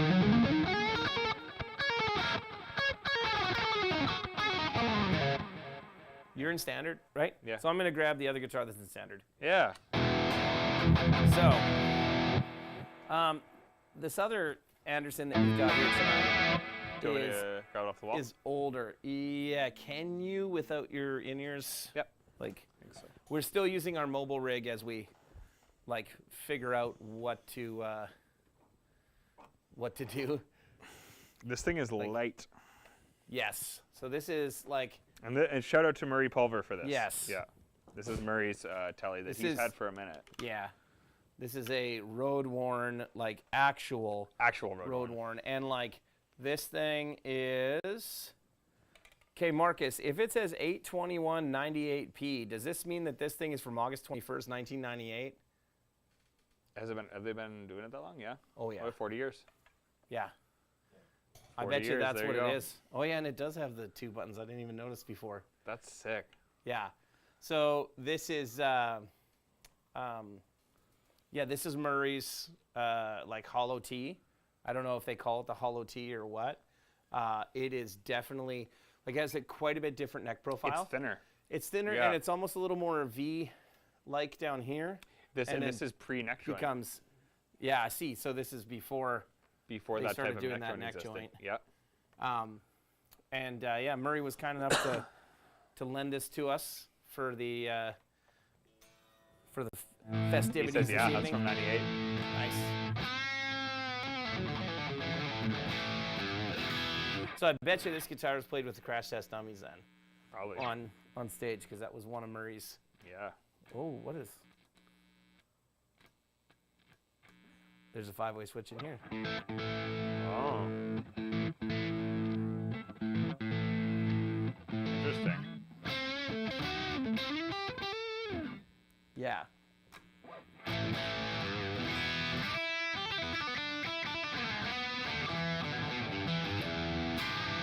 So here you go. This is also a testament to how well these guitars stand up, because Murray's had this guitar for, I don't know if he's had it since 1998 for sure, but I know as long as I've known Murray, He's had this. which is 20 years. Mm-hmm.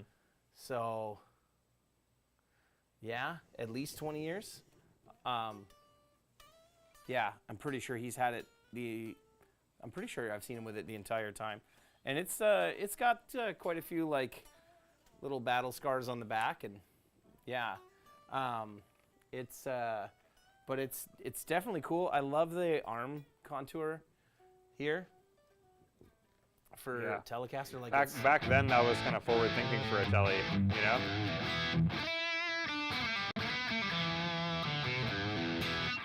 Perf, where did you stop to eat? And if you went to that Korean barbecue place, I hate you. It's the only place Perf eats.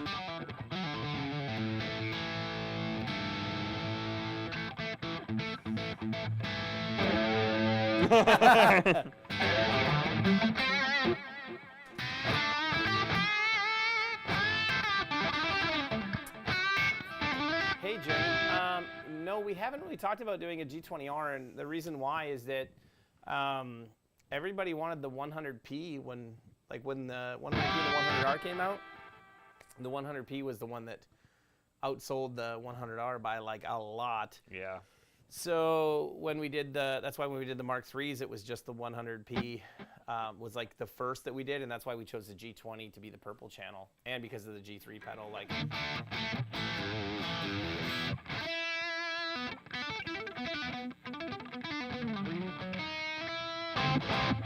I didn't know about that, Peter. So no.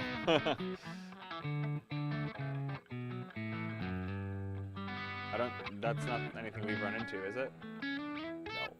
No. When did you buy it? And is there anything in that that is not an R amp? I don't don't know. I'll have to look it up. I've actually not written into that, Peter, so no, our amps do not do that. Yeah, I've never heard of that, and if the EU mandates that, that's weird because none of our amps. Like, we've gone through all the certification with them, and it's certified in Europe, and that wasn't a thing. That sounds killer. How's that sound on channel 2? Or with the B2? Isn't that on channel 2? Oh, no, it's on, yeah. Really good.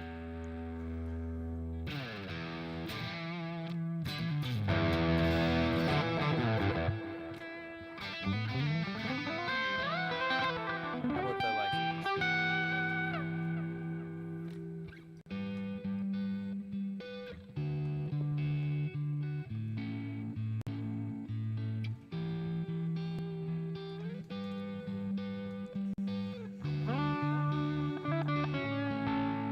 And then there's the, like...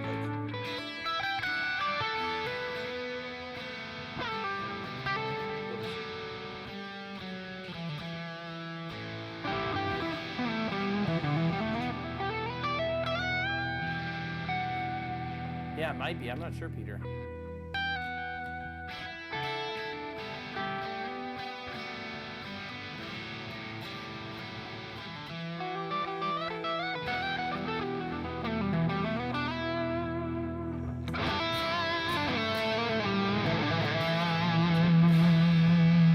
I don't need 2. I'm not going to finish 2 beers in the next 45 minutes. Oh, yeah. What are you guys drinking tonight? I mean, forgot to ask you actually, that. maybe I could. We'll see. Yeah. Any plans for G50R? He's driving me home. Oh, yeah.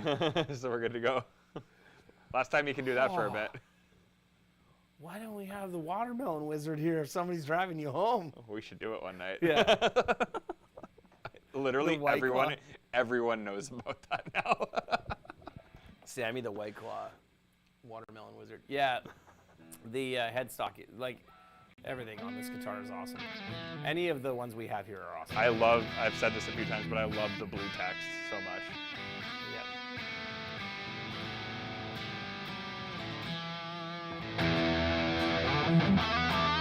What's up, Mike? Yeah, this thing sounds really good. Let me get rid of a bit of gain. I had just turned it up too.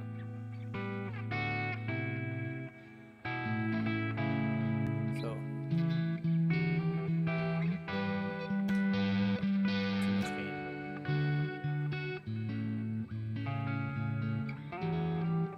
Not major.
Perf, if you get us a place to eat Korean barbecue in Winnipeg and you come here, then we can have Korean barbecue this weekend. Christopher, this is not mine, but we're talking about Tom Anderson tonight, and this is their Angel, the Blue Angel, and it is insanely sick. This is one of the nicest guitars I think I've ever played.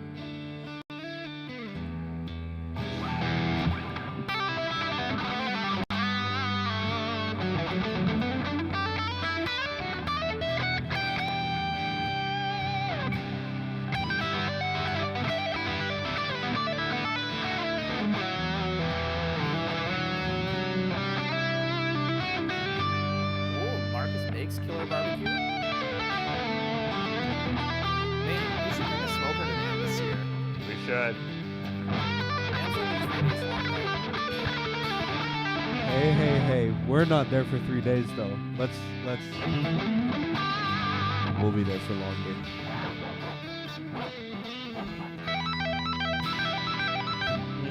Oh, yeah.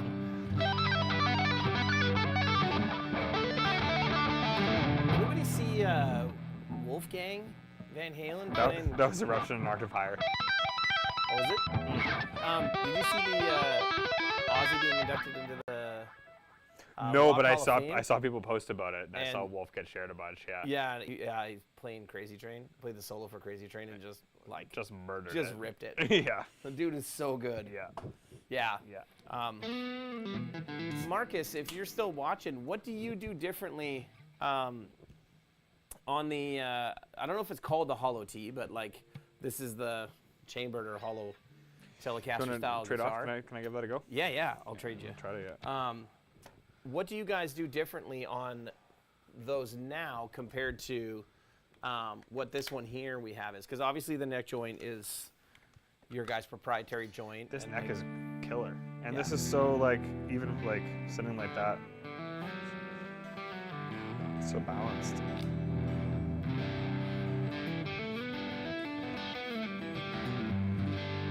I mean, the finish, like immediately, this guitar versus that one, like this is so smooth. The neck, yeah. Well, not just the. Like, the finish on the neck. What's and, up, and, Mr. and the body, Baker? too.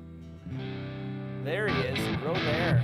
Robert Baker. No, since you didn't show up on time for the live stream tonight, Baker, this is a an angel that is on loan to us from our fine friends over at Anderson. And Marcus, if you don't know Robert Baker, and you're still watching, Marcus, you guys need to know each other really badly. So, yeah. Shut up, play. I am more of a medium action guy. I would say, yeah, medium. Not low, medium, or low, just medium. I like a bit of something to dig into, I think. I think you and I are pretty similar in. I like it about, like, I'm thinking, like, I do my measurements in millimeters just because A, Canada, and B, I find it easier just to do that. And I generally go for like 1.5 millimeters and then, or whatever, 0.15, whatever it is on the bottom. And then 2.5, or I guess it'd be 0.15 and 0.25. Okay. And then or 2.5 or 1.5. When you set up my guitars, or your dad sets up my guitars, they're probably. That's I would say they're pretty the same. That's similar. about what I do. Yeah. So like 1.5 on the top string, 2.5 on the bottom string. And I would say that he sets it up pretty much the same way. Yeah. He's definitely another person who advocates for like not high action, but like something that actually gets sustained from, you know. Yeah, I mean, we're not Dorian. Ryan, who works here, is he's got the lowest action out of almost any guitar I've ever played. This thing sounds killer. That custom of his is so ridiculous. Nothing good comes from knowing you. Whoever said these pickups are super articulate, you're right. Like, these are so thunky. They build their own pickups, like they wind them all themselves.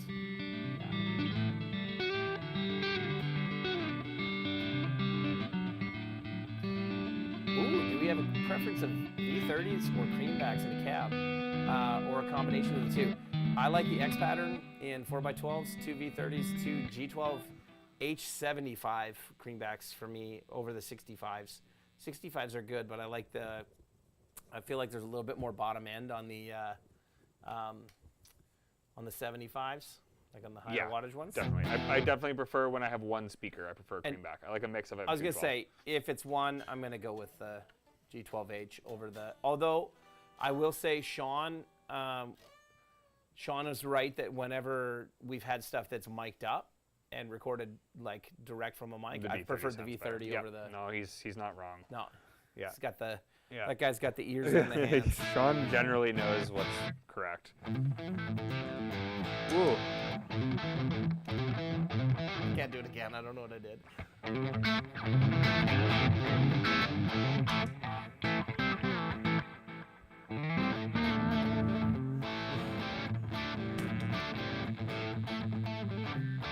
Oh, wholehearted.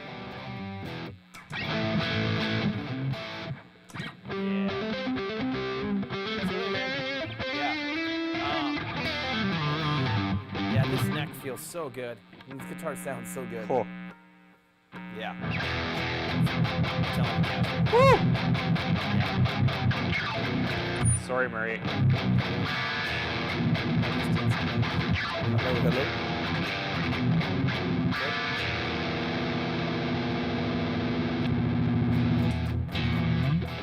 It does sound better when I have both my ears in.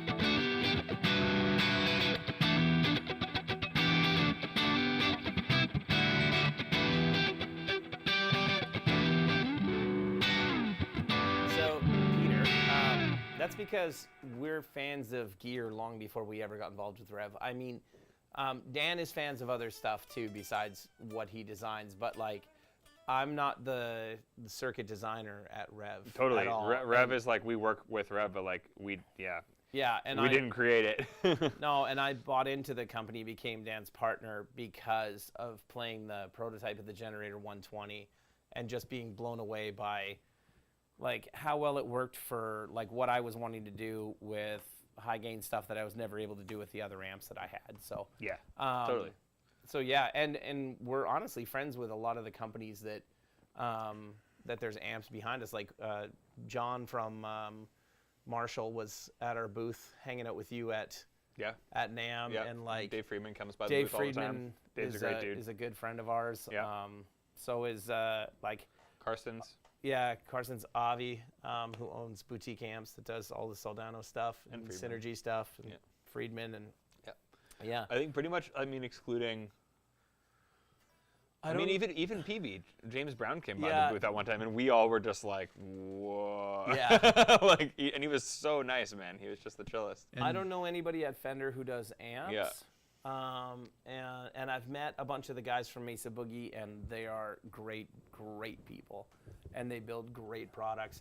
There's not much that's built in the industry that's not awesome. Yeah. To be honest, well. And honestly, like, I feel like all of us do it for that reason. Like when we talk with all those other brands, they say the same thing. We're like, oh, what are you guys doing today? And they're like, oh, I want to go to this booth and check this thing out. Yeah. You know, it's like they're just not just like, I mean, they're there to work, but it's not like, oh yeah, I'm going to go tell everyone why my brand is better than everybody else. You know? Like the MXR guys are a great example of that too. Like when we met them at Sweetwater, they were so nice, you know? Yeah, Brian and Matt, and I mean, Matt's not at MXR anymore, but. Guitar strings are definitely not all the same, 100%. I don't think there's a right answer as to what's better because I think everyone's taste is different. Yeah, to me, it comes down to how strings feel. Currently, my favorites are the String Joys and D'Addario NYXLs are my two favorites. Exact same for me. But to be honest, I haven't played Ernie Ball strings for 20 years, really. Here's the thing. I do prefer Ernie Ball bass strings. Okay. Yeah. I found that when I was playing Slinkies, I found that they died too fast for me. I didn't break them that fast. Same. But they dulled out really quickly. Yeah. And at the time, D'Addario's EXL 140s, the light top to heavy the hybrid body. Slinkies, Yeah. They were the ones that I found like just lasted the longest. And Stringjoy is the first company that I've found, or I guess, well, they kind of found us because our buddy Blake is. Blake Weiland, who has the Tone Mob podcast. Blake's involved with Stringjoy, and he sent us some of their stuff to try, and I was really impressed with the like balanced tension stuff that they do. So like, I do 10 to 50 now instead of 10 to 52. And you know what that means, right? Like literally each string just pulls the same amount of pressure. Yeah. So it feels more even. Yes. Right? Yeah. No, it does make a difference for sure. Yeah. Yeah, and they have like I don't know if they call them hybrid sets or what they call them, but it's basically like you take half of a medium set and half of a regular set. Yeah. Yeah. Shane, every string dies, not every string truly lives. Correct. True. Man, you know what? That was one of the like myth things that in my young days of playing that I remember reading about Van Halen boiling his strings. Oh yeah. So I went and got like a brand new set of D'Addarios, threw them in a pot of water, boiled them, put them on my guitar, and I was like, I just ruined these. Yeah. They sound like they're like bad, like 10 years old. They're just not rusted. Yeah. So Dunlop. I haven't played Dunlop strings in a very long time. I don't know if I really have ever. Or Darko. I don't remember that name, but I don't remember. And do you remember Dean Markley? Yeah, and like SIT makes good stuff. The SIT ones to me feel a little bit too much like elixirs, although the elixirs on this guitar feel unbelievable. Like the SITs feel almost too slippery for me. Yeah. So that's how I felt about the elixirs too for a minute, but.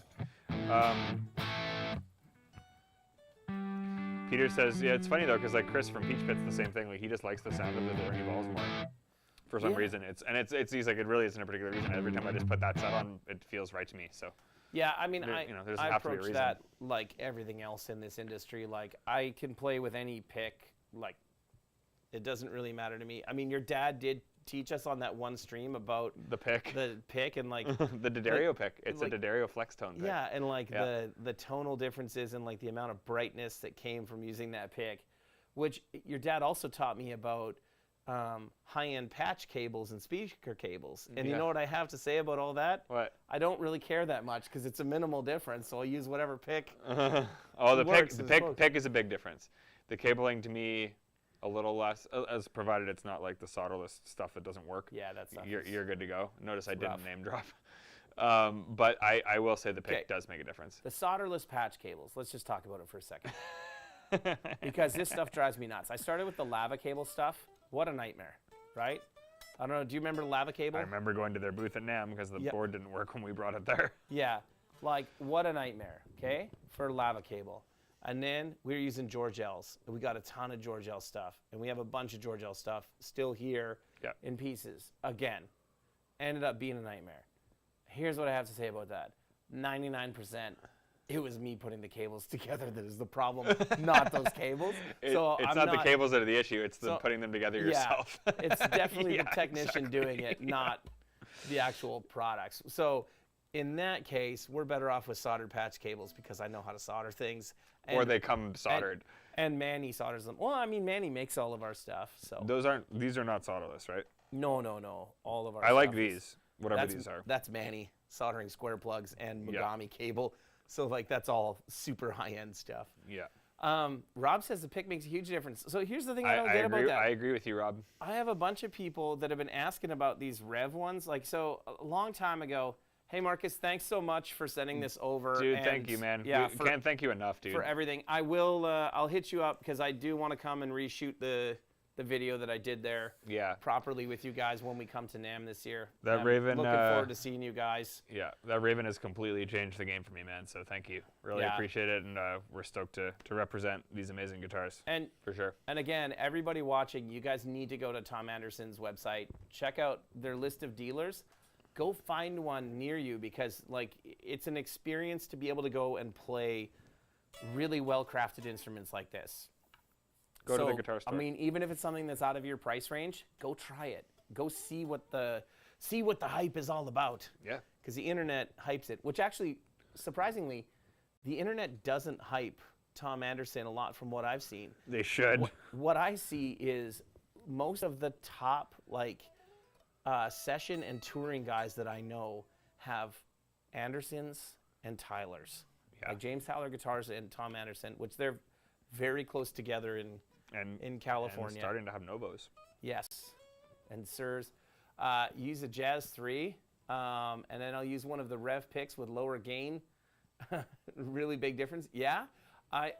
Which Rev pick do you have? Do you have this one that has like, it's like a Jazz size? I've had so many people ask us about those. Yeah, well, Dan Thomas. They like that the logo's raised because it grips. Yeah, it's like a Max Grip style.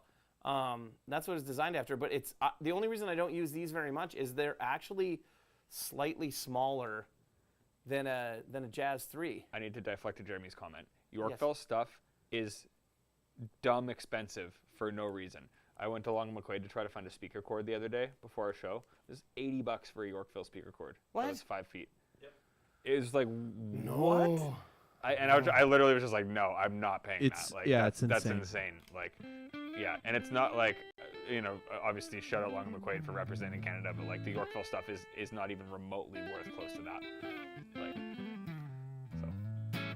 Luke just put up the let's check out the guitar store thing. Make sure you guys hop over to Instagram and follow our Let's Check Out the Guitar Store account there because it's just checking out cool guitar stores and gears. also cool guitars that I find along the way that if you haven't had a chance, like I posted about playing a Nick Huber up there, and I also posted one where I was using, it was the 58 gold top.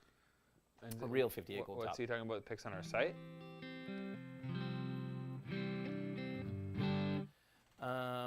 Why do picks cost $1 New Zealand dollar? I don't know. I don't know if that's referring to our site or not. No, we don't sell picks on our site. Okay. We just have the pick tin, which comes with the like perloid, random picks that we have. But I bought these to sell. Well, actually, I bought them for me originally because I was using the Max Grip, and I was like, I'm going to get some made that have our logo. And I got them made in different colors that were supposed to match the pedals. And remember how like the purple was like navy blue, and like none of the colors actually matched properly. And then Well, you're colorblind, so. yeah, that too. But it was They didn't match they weren't properly. that bad. They No? were all right, but Yeah. they weren't navy. But they're a little bit too small was my issue. Like, but like Dan Thomas said that the guitar player for the Watchmen, Joe, Yeah. that Dan was like, do you have any more of those red picks like this? And I'm like, well, the green and the blue and the black ones are identical.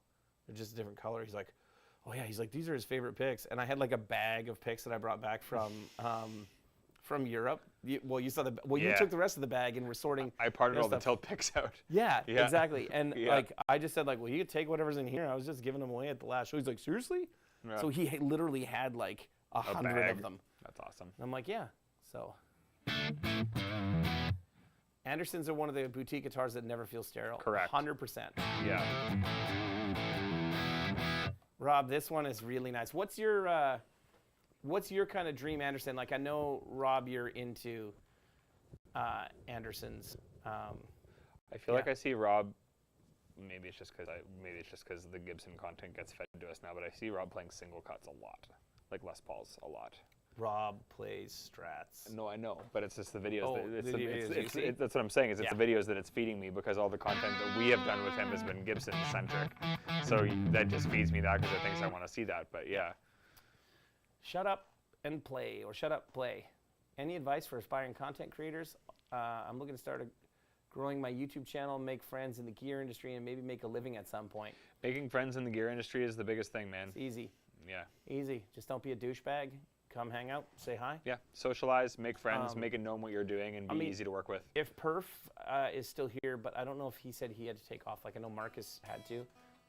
If Perf and Rob are here, I mean, those are the two best guys to ask. I mean, those are, if you're not following their YouTube channels for guitar content, you are definitely screwing up in life, because Rob's like over 500,000 subscribers and Perf is 250 to 300. Sorry if I have that wrong, but like way more than anything we've got. Yeah. So, and as far as us, do you have any advice for anybody looking to make content? I got some advice, but I want to hear yours. Well, I mean, you're definitely more in the marketing world than me. I mean, in terms of my, writing songs and stuff like that. I mean, if you're doing original material, just make stuff that you're proud of, and make stuff that you'd be stoked to show someone if it wasn't just a demo. Like my extent of it is like, you do a lot of the actual marketing of it, and in that regard, from my knowledge, like anything, my following is not really big at all, but anything that I've managed to do, or any position that I've gotten myself in, has literally just been from socializing and trying to be as easy as possible to work with, but also knowing what your work is worth and sticking to that. In terms of like creating songs or anything like that, I mean, that's the kind of mostly what I do here in terms of that stuff, is make the song demos or make the gear demos and stuff like that. And I often try to think of it, it's like you want to write a song that showcases the tone of the product and is interesting, but you want it to represent what that product is good at more than it represents like what you want to play. Yeah. And that's the thing, is you need to make content that translates to what you're trying to represent. So that would be the biggest thing, and from a creation standpoint, I would say. For me, it's real simple. You got to do what you like, and hope that it resonates with other people. Got to be proud of what you're doing and believe in it. Yeah. Because if what you're doing isn't authentic, and you're just trying to, be the next like the next Robert Baker or the next Fluff or whatever. It's just not going to land well because those things already, and those people and channels already exist, right? So like, that's like, I mean, I can say like very much so that when we've tried to, because that's my gig at That's great advice right there, Perf. yeah. Actually, Perf and Rob, like the two guys that are here, are the guys that I lean on the most, and like two of my best friends in that side of the market. Where like The amount of time I the call conversation that we have starts. So I was talking to Rob last night. yeah, or like Perf and I were hanging out, and this is what he told me we should do, and like I would just say that like his advice is great. Like, know the difference between a good video and a viral video. Viral stuff has purpose too, but you got to know when that is. Yeah, and I would also, I would say that the times that we've tried to do like any sort of content or video work that we were having to like stretch, you know, who we are either as players, like what we would normally do, or like trying to be funny in a way that we're not, like trying to script, like when we try to script anything. Yeah, It it just never doesn't works. work Yeah, we at all. almost need to give ourselves more of like a premise. It's like, it's almost like improv. It's like, here's the setting. Yeah, go. Go. Like, what's natural in that setting? Try to hit these points. Yeah, You so know? like, Don't force it. yeah, so to me, like, just be yourself. And like when we were talking about doing the guitar store video things, like I told you, I'm like, yeah, I want something to do so I don't feel like when I'm driving from here to Nashville that I'm just burning 21 hours in a car doing, or in a truck doing nothing. And you know, I'm like, I was constantly stopping at dealers to check out their stores, and like when we go see dealers, or when I go see dealers, if it's a new store, unless they've asked us, like asked about carrying us or asked me to come, I don't even tell them I'm going. I just go show up at their store and check it out and go to look and see like, okay, does this seem like a place that our brand fits in and that they might have a market? Because, you know, you show up at some places and the vast majority of products they have are acoustic guitars, and, you know, they've got, you know, entry-level Fender, Ibanez, something like that, and you can tell that it's mostly Strats, Tellies and stuff, you know, those types of guitars. And I'm like, well, we're most known for the generator. Like, that's not a fit in this shop. Yeah. You know what I mean? Totally. Because that's not what you do. Where, like, if you watch the video that I put up on line today about Capital Guitars in Minnesota, like, I walked into there, and they're not a dealer of ours, but I walked into there and was like, oh, yeah, like, you've got, you know, Rock and Roll Relics, you've got Gibson, you've got ESP, or maybe not ESP, but you've got Jackson and, Fender, EVH, all of that kind of stuff. I'm like, yeah, this is the stuff that our, you know, Totally. that our gear kind of, like, it plays well with this stuff. So, yeah.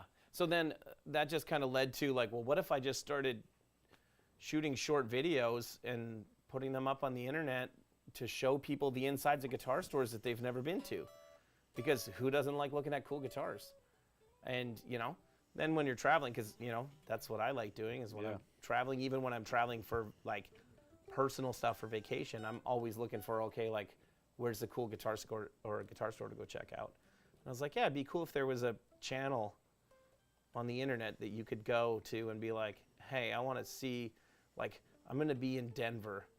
Where's a cool shop in Denver? And then you find Flipside Music, and you've already seen what it looks like inside. So when you get there, you're like, yeah, this place is awesome. So yeah. Thanks, Peter. And definitely, like, the only other advice I'd give is, like, don't spam all of the Facebook and whatever groups with your channel. Also, I like that Peter said it's like he's at the pub. That's what we want. Yeah. Like, just, couple brews with the boys. yeah. Like, That's what it's about, man. well, this all That's started. where all the good shit happens. This all started because Kyle was like, you guys should do a live stream that is, like, similar to what it's like to hang out with you guys when you're at NAMM. Because most of the time when we get a chance, like you and I specifically, when we get a chance to talk at NAMM that's not about whatever cool thing happened at the booth, it's immediately like, do you have a beer? And I'll be Yeah. like, yeah, beer. And then it's, okay, what's cool? And you're like, that's cool over there. Like, you got to go check this thing out. Yeah. And that's what it kind of, like, Gear and Beer kind of, like, spawned out of that, or me just getting like pedals and stuff because I, bought a bunch of stuff and brought it back, and you're like, what did you bring in here? I think that was kind of the thing. Is like we would just hang out at the shop after the day was done and crack one and try shit, Yeah. And then we're like, why don't we just live stream this? Yeah. It's like that's pretty much what it was. Like, So, and that's why, like, if you ever But- see us at NAMM or anywhere, that's why I'm always like, as long as like Sam's not with his wife on a date or I'm not with my kids out somewhere. She's also super chill.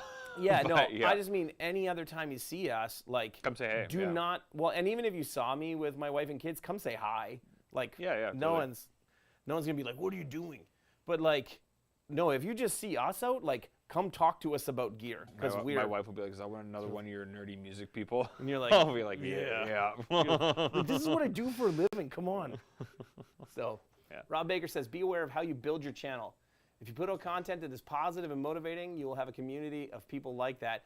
If you build it being negative, you will attract those people. 1000%. Words from the wise. Words from the wise, Mr. Baker. I have seen that firsthand. Yeah. I remember, like, and this is not meant to sound like I'm slagging him at all, because he's a really good friend of mine. But when we did the Northern Mauler launch, I knew exactly where you were going with that. we were live streaming from Glenn's place, and we had Gear and Beer running on my laptop.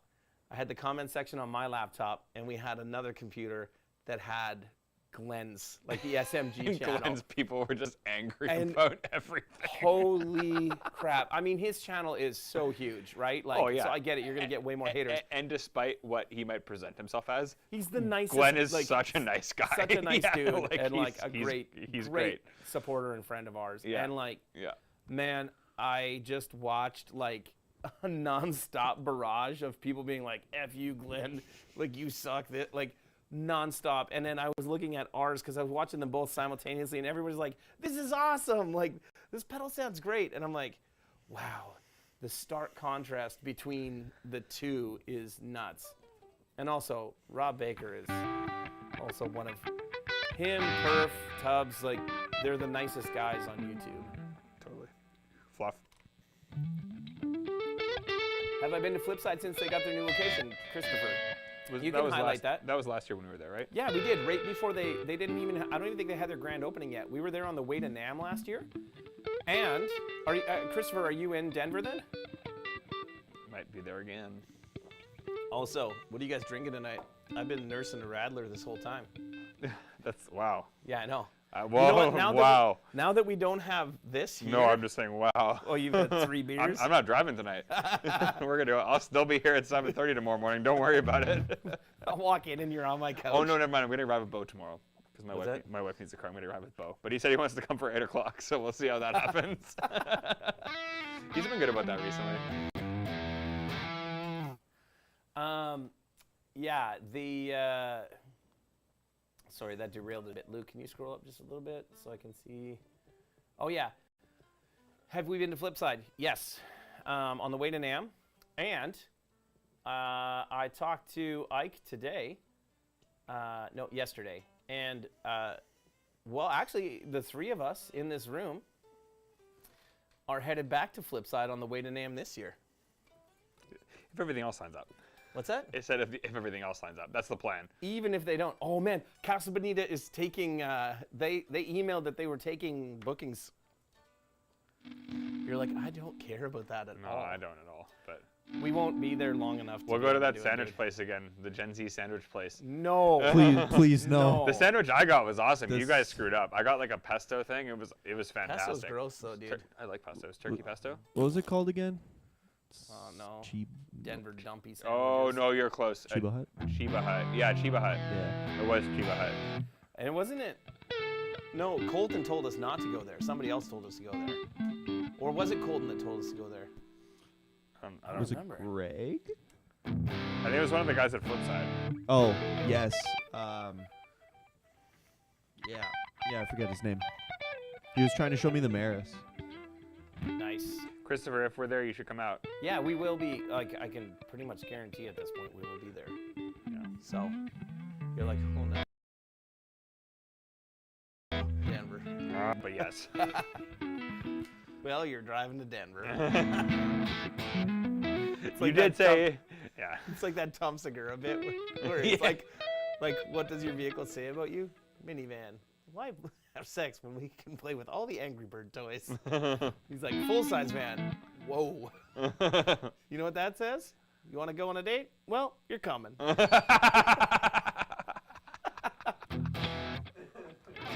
actually hilarious. Yeah. So, got 10 minutes till Sammy turns into a pumpkin. So that joke happens every week, and I never does. find it any funnier. I know, it's not funny, but it's funny to Luke and I. It's not even possible to turn into a pumpkin. Seriously. I mean, if anything, aren't we like genetically like only a couple chromosomes different from a potato or something? There's like a certain like. Maybe you. I don't know. No, I'm pretty sure there's like a certain whatever where it's like we're literally not genetically far off from that. So that's what it would be, not a pumpkin. Maybe it's a potato. For the internet to I've already Sam's pointer. I've already this is been the a best potato. Opus clip from tomorrow.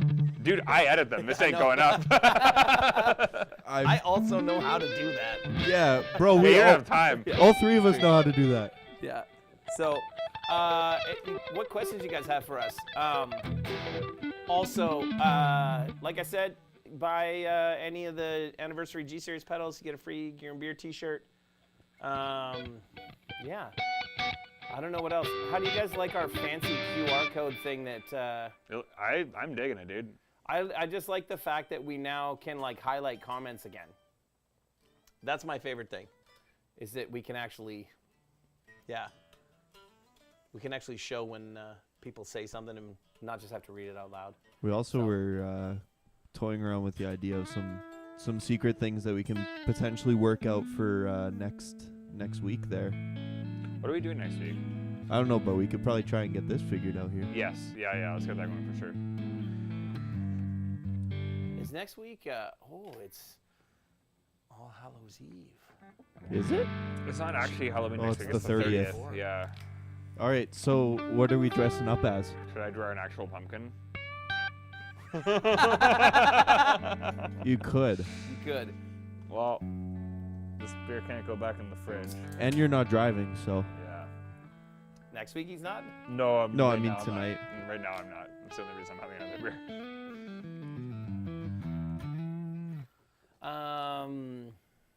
240. Oh, yes, sorry. Let me pull that. Yeah, it's right here. I think if I order from Sweetwater 240B, no, you can't get. No, you'd have to pre-order from them.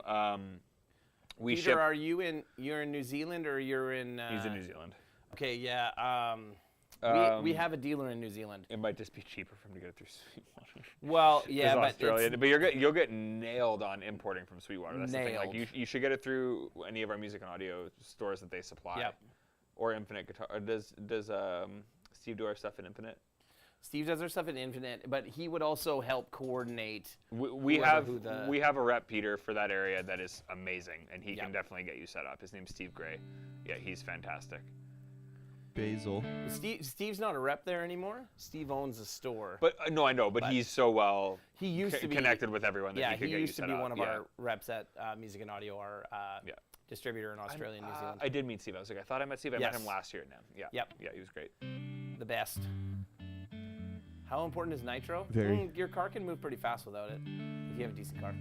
I should dress up as Glenn Fricker. That's what you're saying. And I should dress up as HP. No. I'm not shaving my head, man. Also, I can't wear one of those shirts. Or I was those gonna sweaters. say. Also, I feel like I look more like Fricker than you do, Sammy. Yeah, you do. Well, you're tall and Glenn's Okay, tall. so he's. I'm as tall as Glenn. You're as tall as Glenn? No, you're Glenn's not. like 6'3" or 4. Glenn's You big. He's sure? a big boy. Yeah. Yeah, he's tall. Yeah, I'm pretty sure I'm close to his height when I saw him. I could dress up as Rob Baker. I just need like an 80s wig and a wrestling t-shirt. If I get a Ric Flair t-shirt and a wig. Yeah, okay. Jacques, we all prefer the X formation of the V30 and the Kriegback. I agree with that. 75 watt Kriegback. Yep. I will agree. Oh no, not guitar nitro or not car nitro, guitar nitro. It's the only way. Rob says, wait just a minute. Wait just a minute. Young fricker.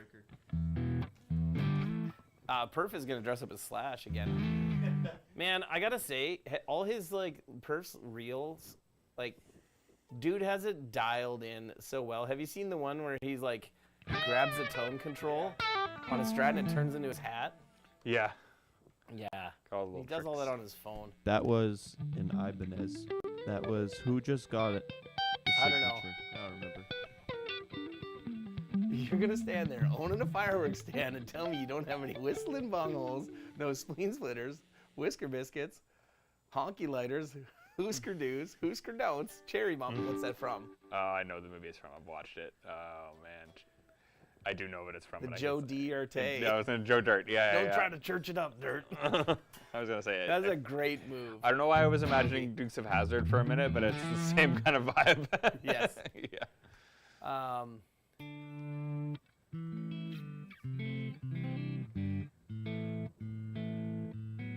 I don't know what happened to Sexy Sassman Basil.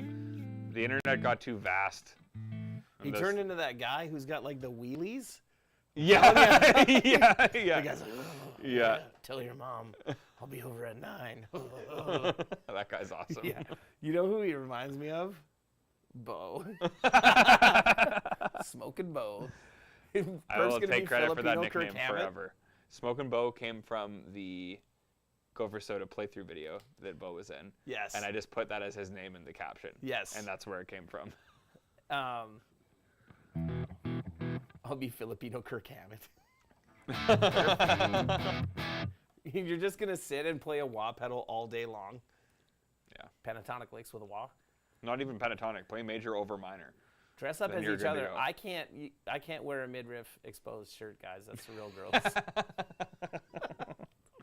HR would get contacted. Oh, wait. Derek is HR. I could get a hipster dad hat, though. I've got some big boy Carhartt shirts that you could definitely wear. I just imagined Derek wearing a fedora, and it made me really mad. Why would you say that to me? Fedora, button-up shirt. Fingerless gloves. Yeah. Playing in Brent's ska band.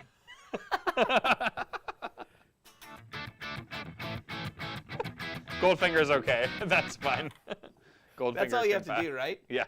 Upbeats. I used to bug Brent all the time. I'm like, how's the ska band? Upbeats and Argyle, bud. We're Which good wave to go. of ska are you? The fifth wave ska?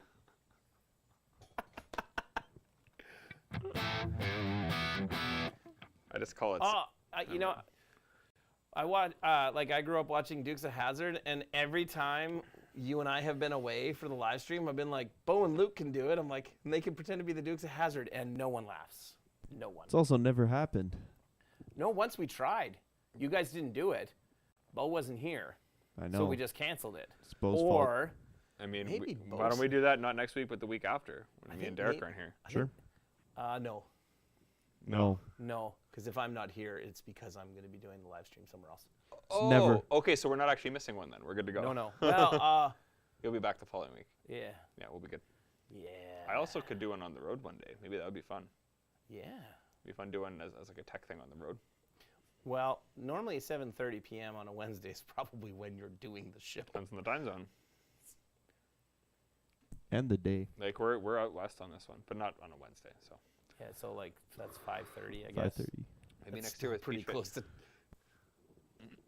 There's a rumor that there might be a Peach Pit show here on a Thursday next year, which would mean that they'd be here on a Wednesday. We could get those guys on here. That'd be fun.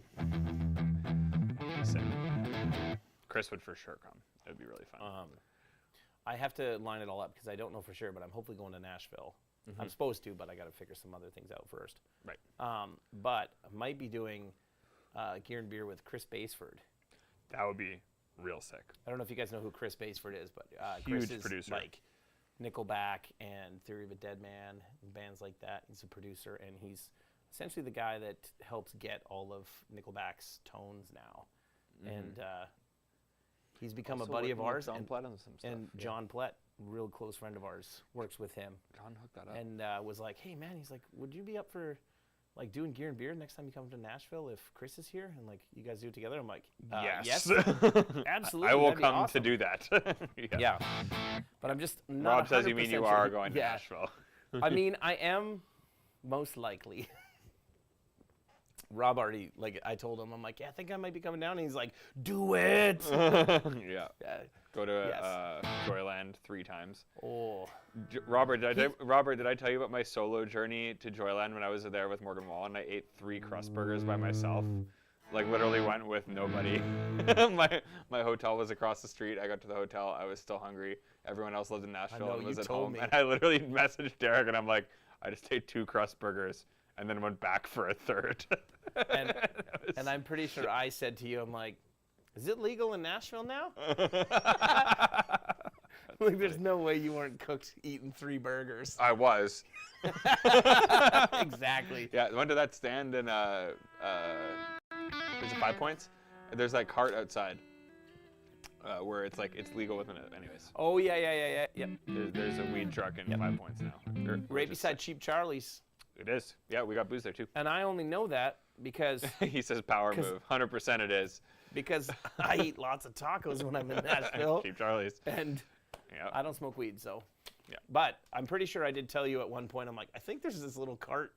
You did, and 5 we Points. found it. Yeah. I was there with Dallas, and we were wandering around, and we walked by it, and I was just like, here we go. And then I went to Cheap Charlie's. And it's funny, at Cheap Charlie's looks like it's like a car wash. Yeah, well, it's a trailer. Like No, I know, but it has like the signage. It looks like Yeah, it's literally yeah. like a car wash or something, Yeah. and it's awesome. Yeah. Rob's found new taco places and stuff. Yes, Perf. Ooh, Nashville. Yeah. Yeah.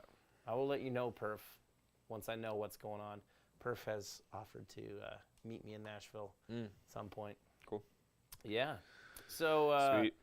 yeah, lengua tacos are awesome. So when I hear that, I'm disgusted by it. But every time anyone has got them, they've been like, "This is They're awesome. unbelievably good." So I think I need to try it. There you go. He found a new place Chile, in nice. Chile. Yeah. I want to go to Manel's again. Yeah, it's a good spot. It's been a minute. Yeah. Yeah, I like that thought. Gear and Beer with Bo and Paul Stanley. That would be sick. Okay, now it's pumpkin time. Yeah. He's all done. Did you finish your beer? Is that why? Yeah. Or like I was like, Luke, I'm not gonna finish these. Here we go.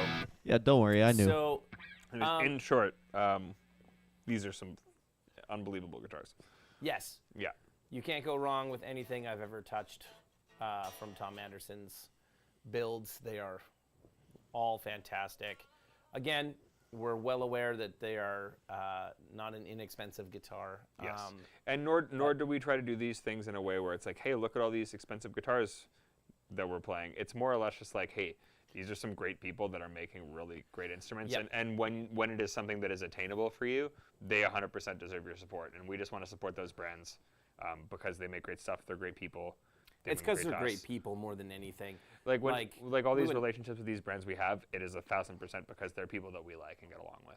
Yeah, it starts with like, oh, this instrument is really nice. And then normally what ends up happening is you pay a compliment to one of them about like, hey, I got this and it's awesome.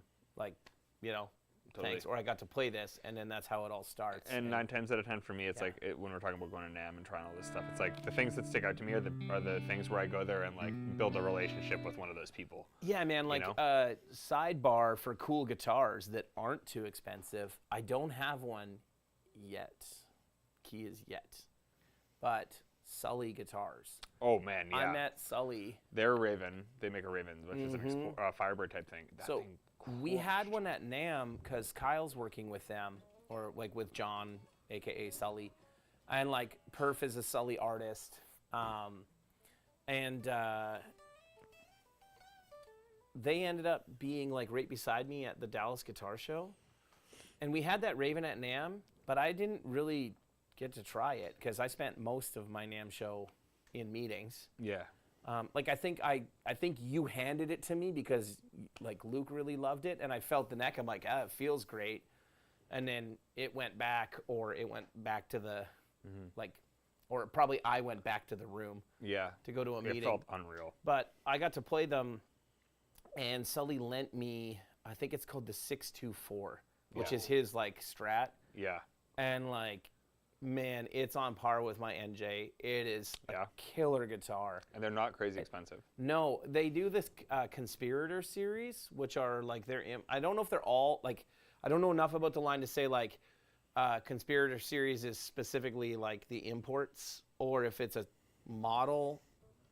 But yeah, Joe, they were great. That one that we had there, it's the 624, isn't it? Because it's a 24 fret Strat, isn't it? Yeah, that makes sense. It was killer guitar. Anyway, we're gonna get a Sully over here soon. We should to check out, and those are some cool guitars that if you guys are looking in, I think they're like $1,500 range. Like they're not. Oh wow, that's cheaper. Like than I thought. That's their import stuff. Their USA made stuff is you know right up there with Anderson and like Sir Custom and not quite James Tyler. Conspiracy series are made in Korea. Yep. Okay, so they're imports, which I did play. I'm pretty sure one of their imports. Perf, you don't know if the 624 that Sully had, was that an import or was that like, I know it was his personal guitar, but I don't know if like it's a USA made that he built. So you bought a 622. Nice, Joe. How did you like it? Anyway, that's another cool brand for you guys that like, if you haven't checked them out, you know, you should definitely check them out because really great people and really great products. And, you know, like before I was involved with Rev, man, I did not know about any of the boutique guitar companies that are out there.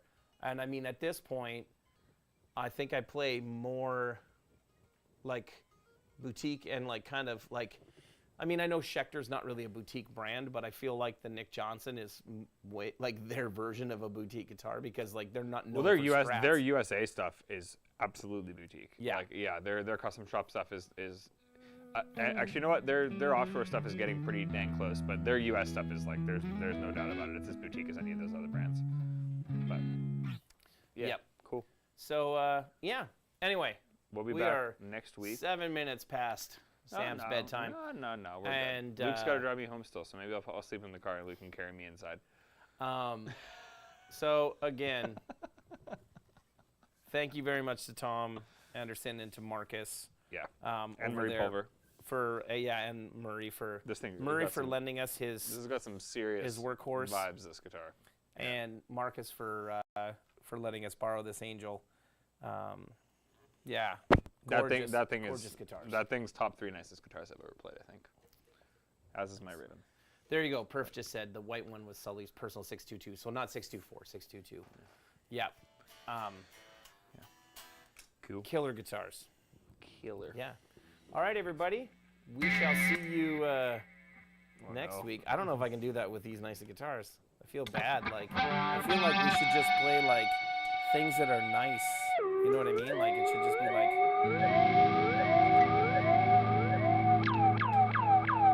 I turned it off. I don't know what's happening anymore. There we go.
Watch your ears. I warned you.